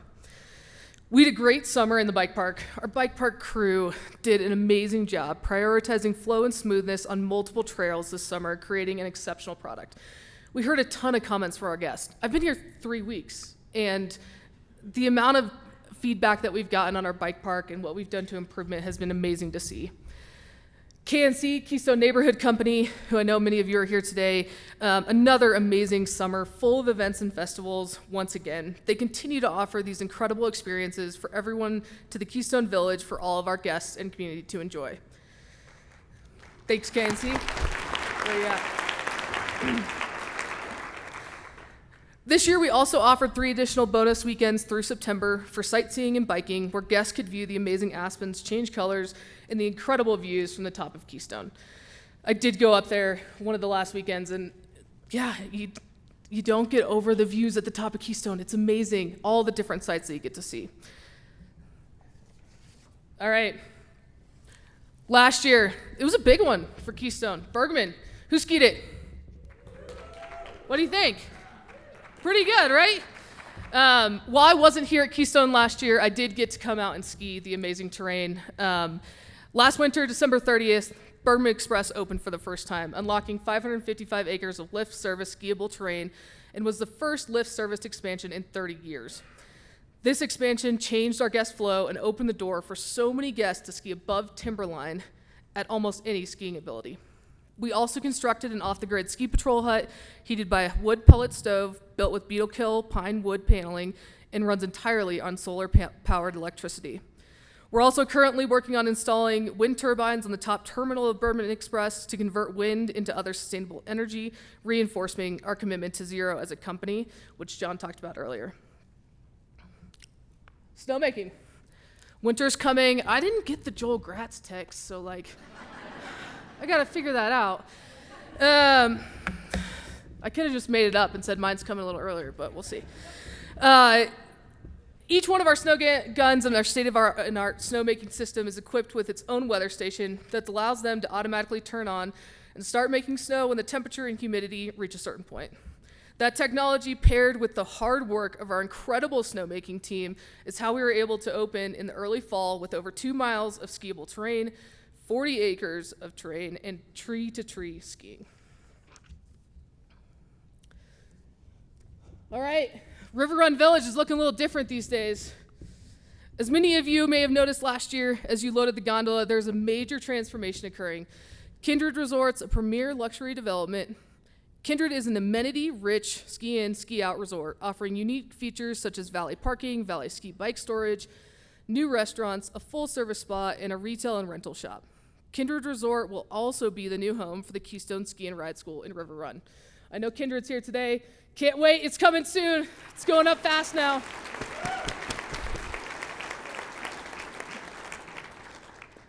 Also, really excited, Build-A-Bear is coming to Keystone Village. It's amazing, right? I know my kids are gonna be pumped. I have a 2- and 5-year-old. They're gonna be stoked. I might be just as excited. We, unverified, but maybe the world's highest Build-A-Bear. So, we're gonna go with it for right now. We will also be expanding our childcare offerings this winter season at Keystone Explorers, offering daycare for our guests and communities with fun snow play, arts and crafts, and tons more activities. All right, guest experience. Making it easy for guests to access our mountain will continually be a priority for us. We offer family parking for families with kids 12 and under in the car, as well as carpool spaces for people traveling with 4 or more in their vehicle. Last year, we expanded these zones by 600 spaces, and carpooling increased by 30%, reducing traffic and congestion, and better for the environment, less emissions, which is awesome. Secondly, in investing in the guest experience, My Epic Gear. This season brings the official launch of My Epic Gear, piloted last year, a brand new alternative to owning or renting gear that offers more choices, lower cost, and no hassle. At the tap of your phone, guests can choose from over 60 of the latest ski and snowboard models to mix and match their gear on the fly. You can have your gear delivered directly to your room, or you can pick it up slopeside at Mountain House or River Run.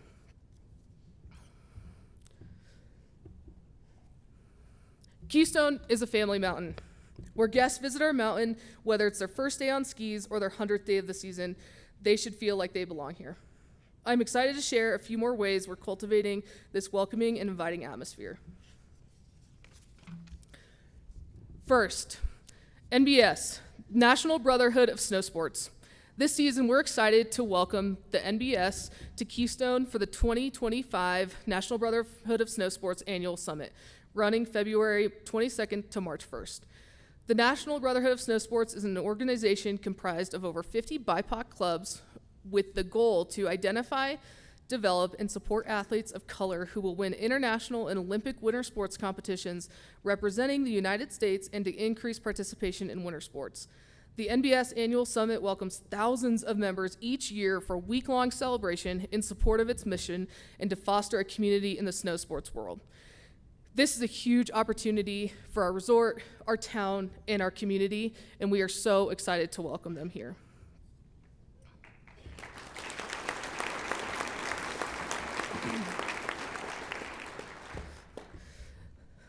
While we're stoked on NBS, we also have some other great events lined up, such as our second annual Keystone Queer Ski Weekend in partnership with KNC and Mountain Pride, our first Women's Weekend complete with specialized clinics and ski experiences, and then, of course, our fan favorites, fireworks on New Year's Eve, lighting of the world's largest mountaintop snow fort, and our Springtastic celebration featuring the awesome Kids Pond Skim.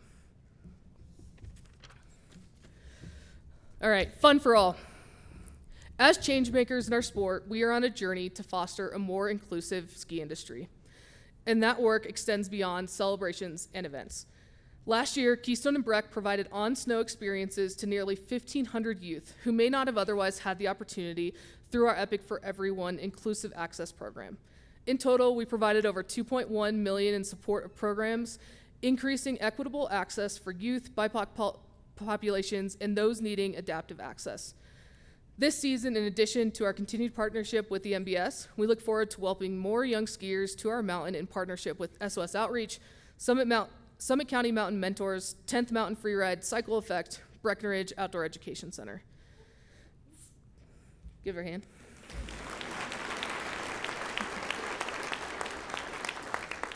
For the past 3 years, we have also supported Colorado Mountain College's ESL program to support the individuals who are pivotal to our community's success, and we continue to collaborate with our partners at the Breckenridge BOEC Center to offer adaptive adventures on and around our mountain. Having grown up here myself, I've seen how special this place is and how special the people here are.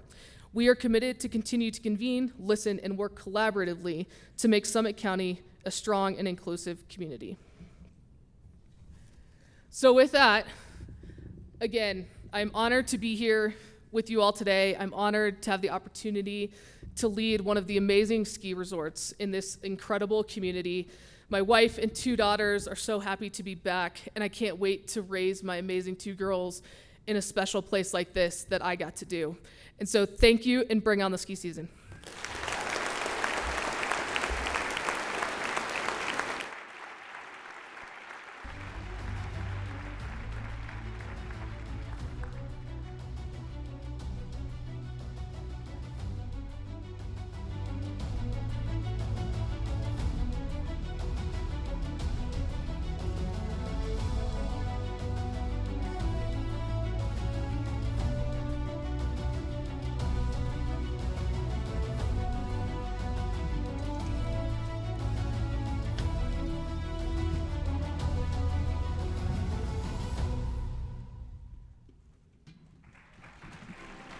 30% of new businesses fail in the first 2 years, 70% in 10. It takes courage to do what you love, and we're here to help you do it. First Bank, business banking for good. Make the Ramada by Wyndham your home base for the winter vacation of a lifetime. Uniquely located less than 30 minutes from 6 major ski areas, it's your winter fun headquarters. For adventure and affordability, choose Ramada by Wyndham Frisco.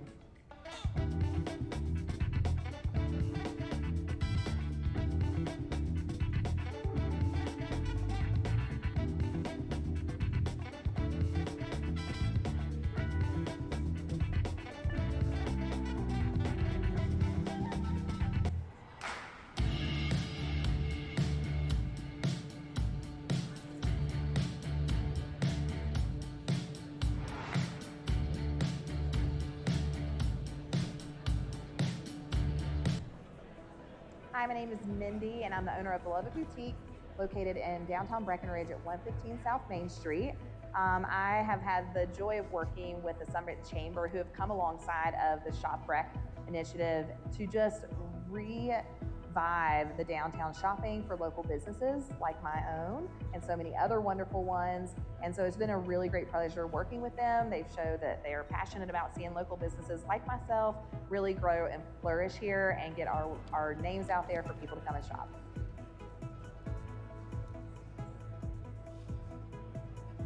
At Panorama Summit Orthopedics, we understand that an active lifestyle can mean you versus a hurt wrist that won't reel in that big catch, and foot pain that sidelines your game. Our team is fellowship trained in sports medicine, joint replacement, spine, and trauma, and we offer the most inclusive orthopedic care in the mountain communities. Here at Panorama Summit Orthopedics, we are on Team U. Call to schedule an appointment at 970-262-7400.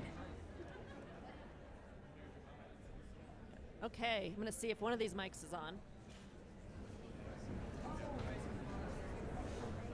Anybody? Oh, there it is. Hey. Thank you to all the COOs. Those were really great presentations, lots of exciting updates. I definitely am feeling more excited to ski even though it's still gorgeous outside. Shannon, welcome home. Really excited to have you back. Thanks for letting me share the stage with your dad. I need you to hug your local ski area marketing person today as well, having worn that hat. I know what these videos entail. I mean, these are a lot more sophisticated than the ones that we did. The cutest, I gotta say, cutest award I think might go to Keystone there. That was really innovative and different. It's refreshing to see a little different take on skiing. But really, you know, to have all those bluebird shots, you know, here in October when there's no snow, that means these guys were thinking about this like last August. How do we capture that shot? It's a big deal. Buy them a drink, give them a hug. So thanks again to the marketing departments and all the work you do to put into this and make everyone look great up here on stage. So speaking of, we're gonna have Dr. Aaron Black come up here onto the stage from Panorama Summit Orthopedics to introduce us to our next section here. Thanks, Aaron. Well, thanks everybody for having us here. We're excited to be here supporting this yet again this year, and we're also really happy to have been here for 6 years now, taking care of everything and that we can within all of our local ski areas, Breck, Keystone, Copper Mountain, A-Basin, and Loveland, working with the patrol and all of you all. And we're also excited to have continued to provide care to our community at the highest possible level, because as we know, we are all sponsored professional athletes. But we're all making our way back into the things that we care about, and we thank you for that opportunity. Our practice is here supporting all orthopedic needs from top to bottom, and operative and non-operative, including biologics. And we look forward to continuing doing that and continue to enrich our partnership with Common Spirit going forward with some changes that direction. But we are still available at all times over in Frisco, right next to the middle school.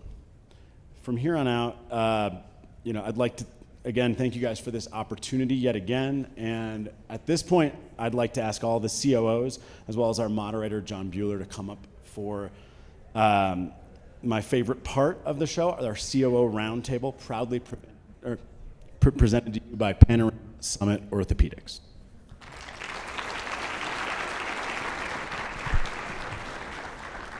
Great to see you. Hi. Hi.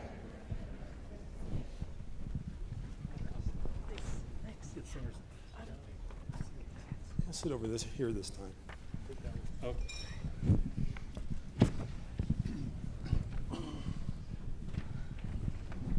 All right, everybody.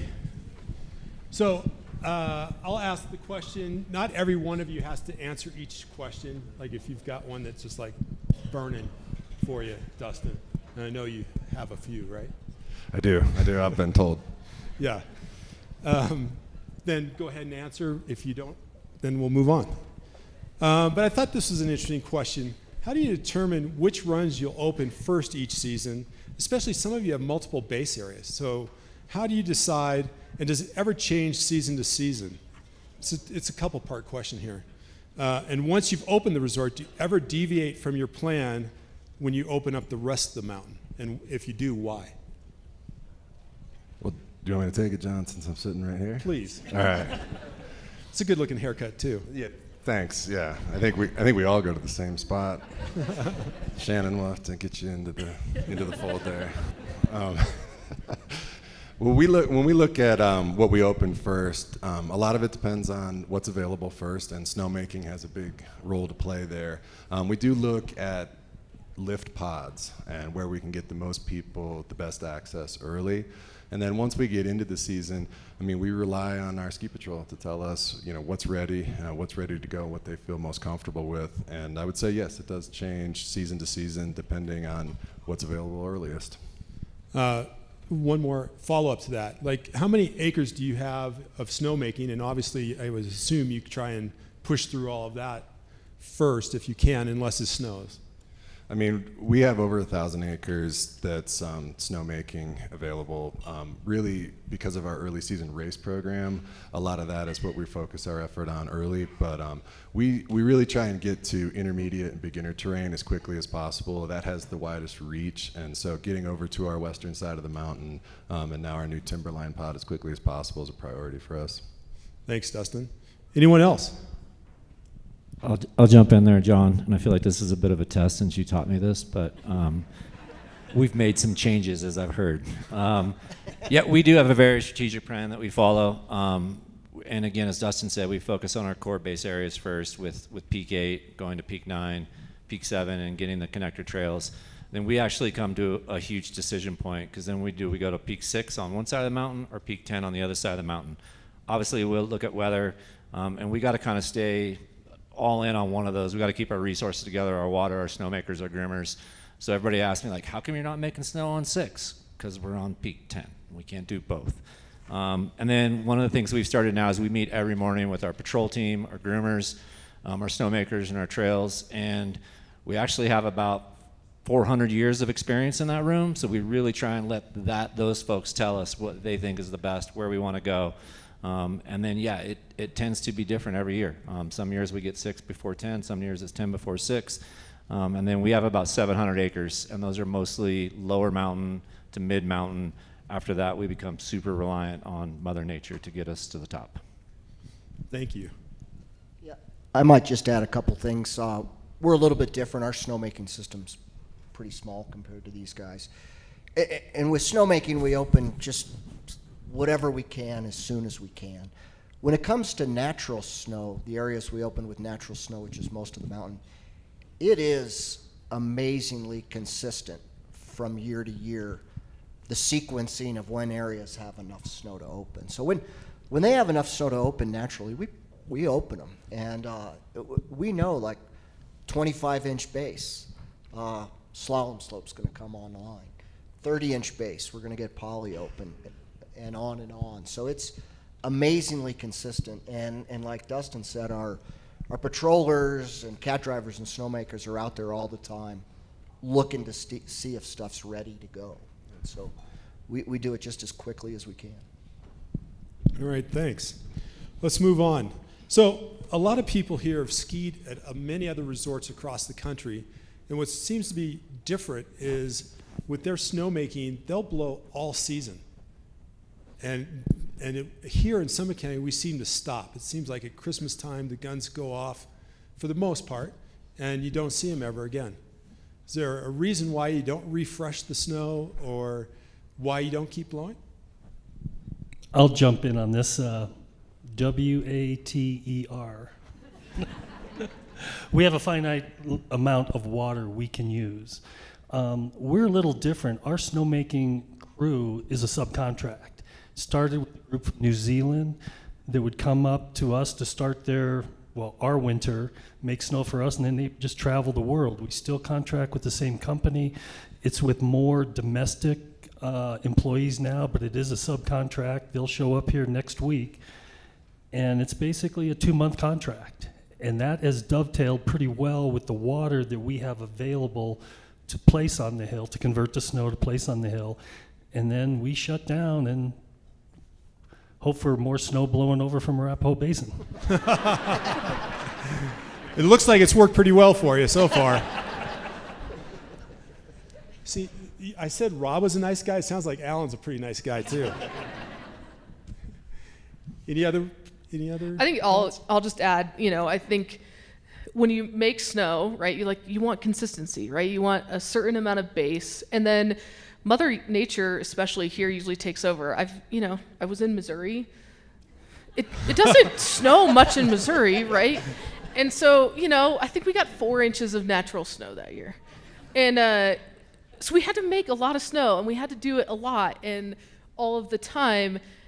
And it's hard, and it's consistent, and that's what we have to do. And, I think that we have some amazing technology at our resorts that allows us to understand, and expertise from our teams to understand, all right, what's the right amount of snow that we need to consistently make it to the end of our seasons, and to not be wasteful, to reduce, ensure that we're doing the right thing for the environment. And that's a part of it too, like making those right decisions to make sure that, what would be great is on closing day, you have just enough snow to close, and the next day you have grass and dirt. Then you made the right amount of snow. I don't know that any of us have perfected that, ever, but that would be amazing, and technology is coming a long way, and Mother Nature usually pulls it together for us. All right, thank you for that. So there's usually many opinions on what ski resorts should spend their capital on each year. How do you choose? Well, I could tell you how I'd spend your money. There are a lot of opinions on how we should spend our money, and I guess what we would say is we usually agree with all of them. I mean, there's rarely a time when someone says you should do this or you should do that we don't look at it and say, you're right, we'd love to do that. And there's a lot of good ideas out there. What we really do is we prioritize the guest experience in the most efficient way possible. We try and get the maximum amount of capital investment out there on the hill for people to enjoy, and whether that's efficiency, getting to and from the parking lots, or it's the experience on the mountain, that's where we start, and then we work our way down, and we get as much done as we possibly can every year. Appreciate that. Hey, is your chair sitting taller? I feel like I'm really short right next to you. It's a really weird feeling for me. You look a lot shorter from this. You want to switch? A lot shorter. You want to switch? I can't help it. Tony, come on. A lot of what we do with capital also depends on where we are in our master planning cycles and our NEPA and environmental approval cycles. And every resort's a little bit different how they do this, but in our case, about every 10 years, we do a master plan that we think is going to last about 10 years. We get all the environmental approvals in order for it. And we identify, what is the most urgent need. And it's we have a number of things that are really important to us, being a successful business, a good employer, great guest services, being a good community member, a couple other things, but we always have a list of what is the most urgent thing and what will have the biggest impact. And it changes over time, for sure. Yeah. Let me know if you need my help. I need some terrain evaluated this winter. Maybe you can help me do that. I'll be there. I love what Dustin said. Getting out this year, everybody's like, "Oh, you're the COO. Let me tell you what you guys should do." So yeah, I probably rode with like 500 mountain planners this year. It was really cool. I think the other thing that people tend to forget, like running a ski resort is expensive. Maintaining chairs, cats, buses, your fleet, your snowmaking system. You have to continually allot X amount of capital to make sure you're keeping that stuff up to speed. There's so much technology improvements now to be invested in. So there's a lot of money being spent at all of these resorts that's 100% behind the scenes that nobody knows. But you're thankful that we're spending it, trust us. I appreciate that. Yeah, you don't know that all the power underground's maybe 30, 40 years old and it needs to be replaced or these lifts won't run, this resort can close. There's a lot that goes into it, so I appreciate it. Anyone else? All good?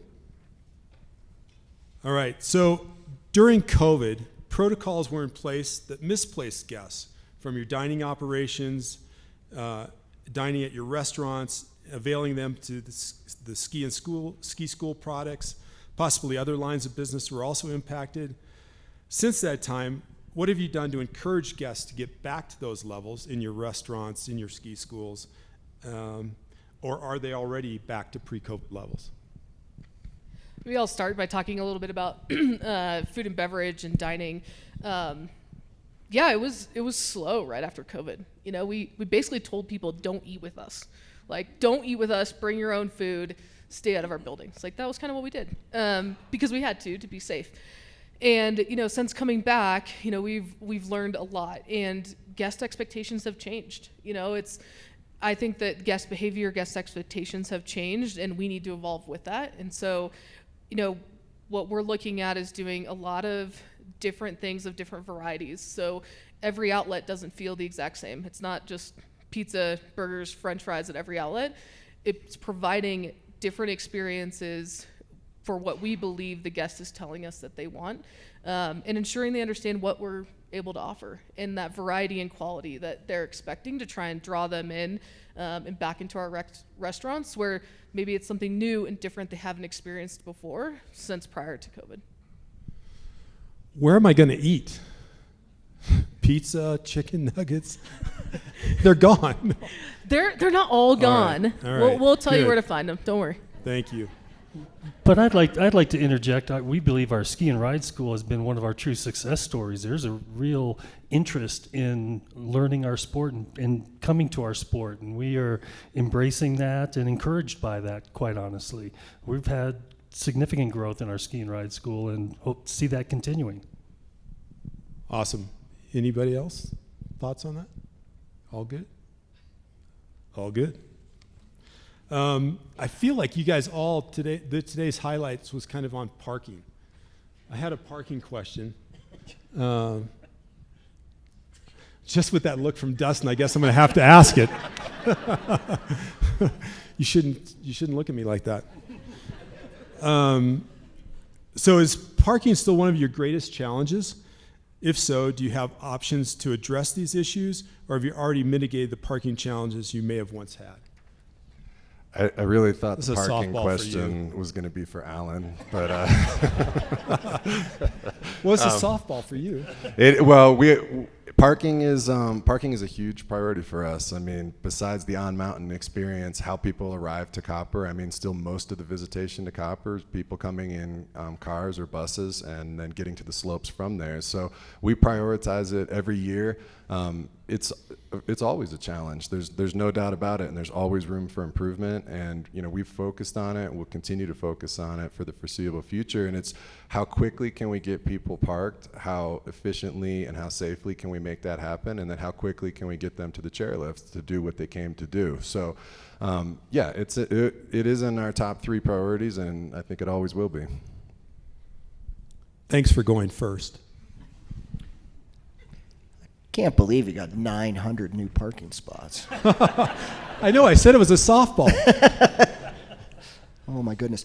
You know, yeah, parking is, I've sat in front of this group before and said I think a lot of parking issues for our community are self-inflicted wounds, and I think they are. And I think the approach to parking is really multifaceted. You got to come at it from all angles. I already talked about our parking reservations, but we have Tony C sits on the Summit stage board. We're always trying to get routes adjusted as favorably as we can for it. We participate in snow staying. We've just joined TreadShare to help our guests and employees carpool to work. We're going to be parking our employees on those 48 days about 1.5 miles down the road in some shoulder lots and shuttling them up. But there is just this reality that most people can't face, that there are more people that want to go skiing than there are parking places. And everyone has to be involved. And it becomes most acute on that big powder day, particularly for us, that big powder day in the spring, maybe when other mountains have started to close. Not only does everybody want to go ski, and they don't want to call a friend to see if they need a ride, they just head up there. And some of our wildest, craziest parking days aren't even that busy as ski days, because everybody's coming one person per car. So we need to continue, in our master plan that we're working on, we got a few hundred more spots we hope to build, but more than anything, we need to change the way people arrive at the ski areas. It's just not working the way it is, and the trend is not good. Maybe we face it a little bit sooner because we don't have that many parking spots. But behavior has to change. Flat out, behavior has to change. Has to change with everybody in this room. It has to change with front range skiers, our visitors, et cetera, et cetera. Thanks for that. John? Yeah, I mean, Alan hit on it, right? Like, we're in a time when we have to change guest behaviors when it comes to parking. And that's super difficult, right? Because people have been doing it a certain way. But I also, you've heard a couple times partnerships, like our partnership with the town of Breck is something we're continuing to talk in and about. And I think that, I don't know of a ski resort in the world that's like, we got it. We got this figured out. And so you got to continue to evolve, whether it's reservation systems, carpooling, how you message it, priority parking, like it is changing. And I think we're going to have to learn that that's something that is the new normal, and we've got to be able to adapt with it. So I appreciate all these comments, and the reason I wanted to bring the parking question up is because these guys and gals need your help, right? Like, this is something that you within the community can also help address and support. So as they continue to try and make all the adjustments, listening to what they just had to say, I think could really help us. So thank you. I think everybody, is in this mode of staffing up for this next winter. A lot of businesses are in the same boat that you guys are in. So how do you guys feel about your staffing levels so far as you are still in the thick of it? Are you feeling positive? I know that in years past, there's been some years that have been really tough, and we struggled, and wondering where you guys are now. I can start. Feeling really positive right now, actually. It's with, opening soon. We're onboarding a lot of staff right now. We have actually all our snowmaking teams back, a bunch of onboarding happening next week, and the teams are feeling really awesome. Like, I'm not getting any red flags. I'm not hearing like, Shannon, no, it's not going to be good. Like, I'm hearing, we got it. We've got a few more to hire. And to John's point that he shared earlier, our retention rate and return rate is looking really, really strong. So we're expecting to see a lot of return employees this year, and so feeling great. Thank you. Anybody else on staffing? Yeah, I ditto that comment. Last year, I didn't really talk about it today, but it was the same story as far as the season went, that it started slow until we got snow in January, and we actually were on a hiring freeze because we were staffed up. And that was one of the first times in years that we felt we were staffed up, and we're seeing that same trend now. Good response on returners, good applicants coming in on a good pace, so it is encouraging. That's great. Kind of the same feeling? So this is my last question, and this one's kind of directed at the audience. So, what ask or request might each of you have for the businesses of Summit County related to how they might help continue to promote winter? Sorry, I need my glasses, but they're in my pocket, and I didn't feel like getting them out. Did you guys get that? Got it. Okay, thank you. I guess I would say that it's so great to be here at this chamber event because really it's symbiotic how these resorts, our resort and all the other resorts work with the community and how much we rely on the community to support us. And one thing is just we are all running events. The towns are running events, and we do our best to balance the events so that people have options that they can choose from. And the more we're knowledgeable, and the more that the businesses in broader Summit County are aware of what we have going on at the resorts, and they can share that with the guests that come in, whether it's winter or summer, that is helpful to us. Thank you, Dustin. Yeah, agreed. One of the things we talk about with our new employees especially is just be a good local. Like welcome people to our environment. Try and help educate them, teach them what it means to be in a mountain town, whether it's for a day or weekend or a week. We rely on these people to come and visit us in this tourism economy, and our partnerships are critical, and it's important to make those people feel welcome and to help educate them along the way. Thank you, John. Yeah, I would just share that, it used to feel like there was so much competition, right? And there still is, right? There's still a little bit. But when Copper Mountain is successful, when Loveland is successful, when Breck is successful, like we're all successful, right? And so that partnership that we have in wanting the best outcome for all businesses, all ski resorts, it only betters our community, our towns, our locals, and the guests that come and visit us, and increases this tourism environment that we have. And so I think that collaboration and want for everyone to succeed is really important. I think that makes a lot of sense. Yeah, ditto. These folks have all said great things. Thanks for turning on your mic. Sure. I like what John said there. Just be nice. We're all in this together, and a guest experience here. They're not separating the ski mountain from the restaurant in town or the lodging. It's kind of one whole entire experience. And I think anything we can do to embrace that life is so much easier when you're enjoying yourself, whether you're an employee or a guest or running one of our operations around here. Let's just embrace these people. It's the foundation of why we're here. So I'd like to share an anecdote about some season pass holders at Loveland that were selling bumper stickers that said, "Loveland, cold, windy, you won't like it." That's not helpful. No, at least that's my opinion. Now, I would see that and I'd go. I think that's a great message. I mean, I think that's what we're talking about, right?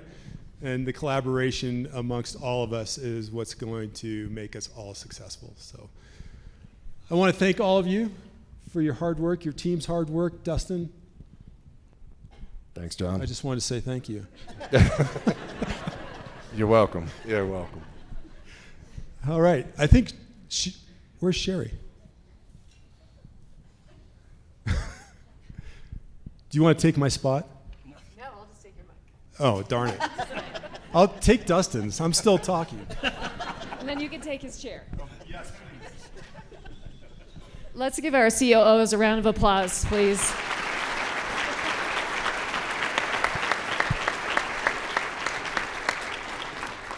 And John, of course, thank you so much.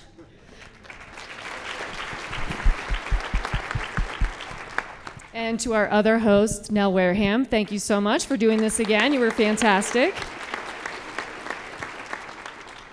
And thank you to all of our speakers, and of course, all of our sponsors. This event would not happen without you. Thank you. And no event is successful without volunteers.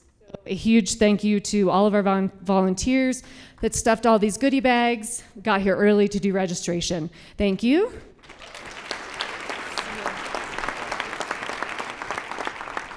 Thank you to our COO committee.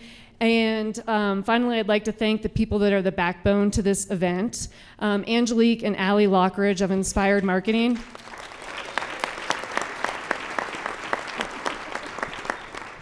Angelique hid in the corner for a long time, but she's amazing, and they really do a fantastic job. And a huge thank you to Seth Conkle and Tom Mason with Epic Print Pros. They did all the banners, all of the printing that you see, and they're a great chamber partner and a huge help executing this event.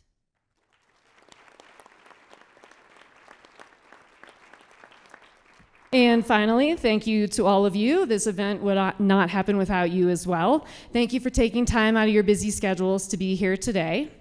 I don't have a solid date for next year. We are super close to locking in a date, so you'll just have to stay tuned to get that information. Thank you all. Have a great rest of the day, and we'll see you on the slopes.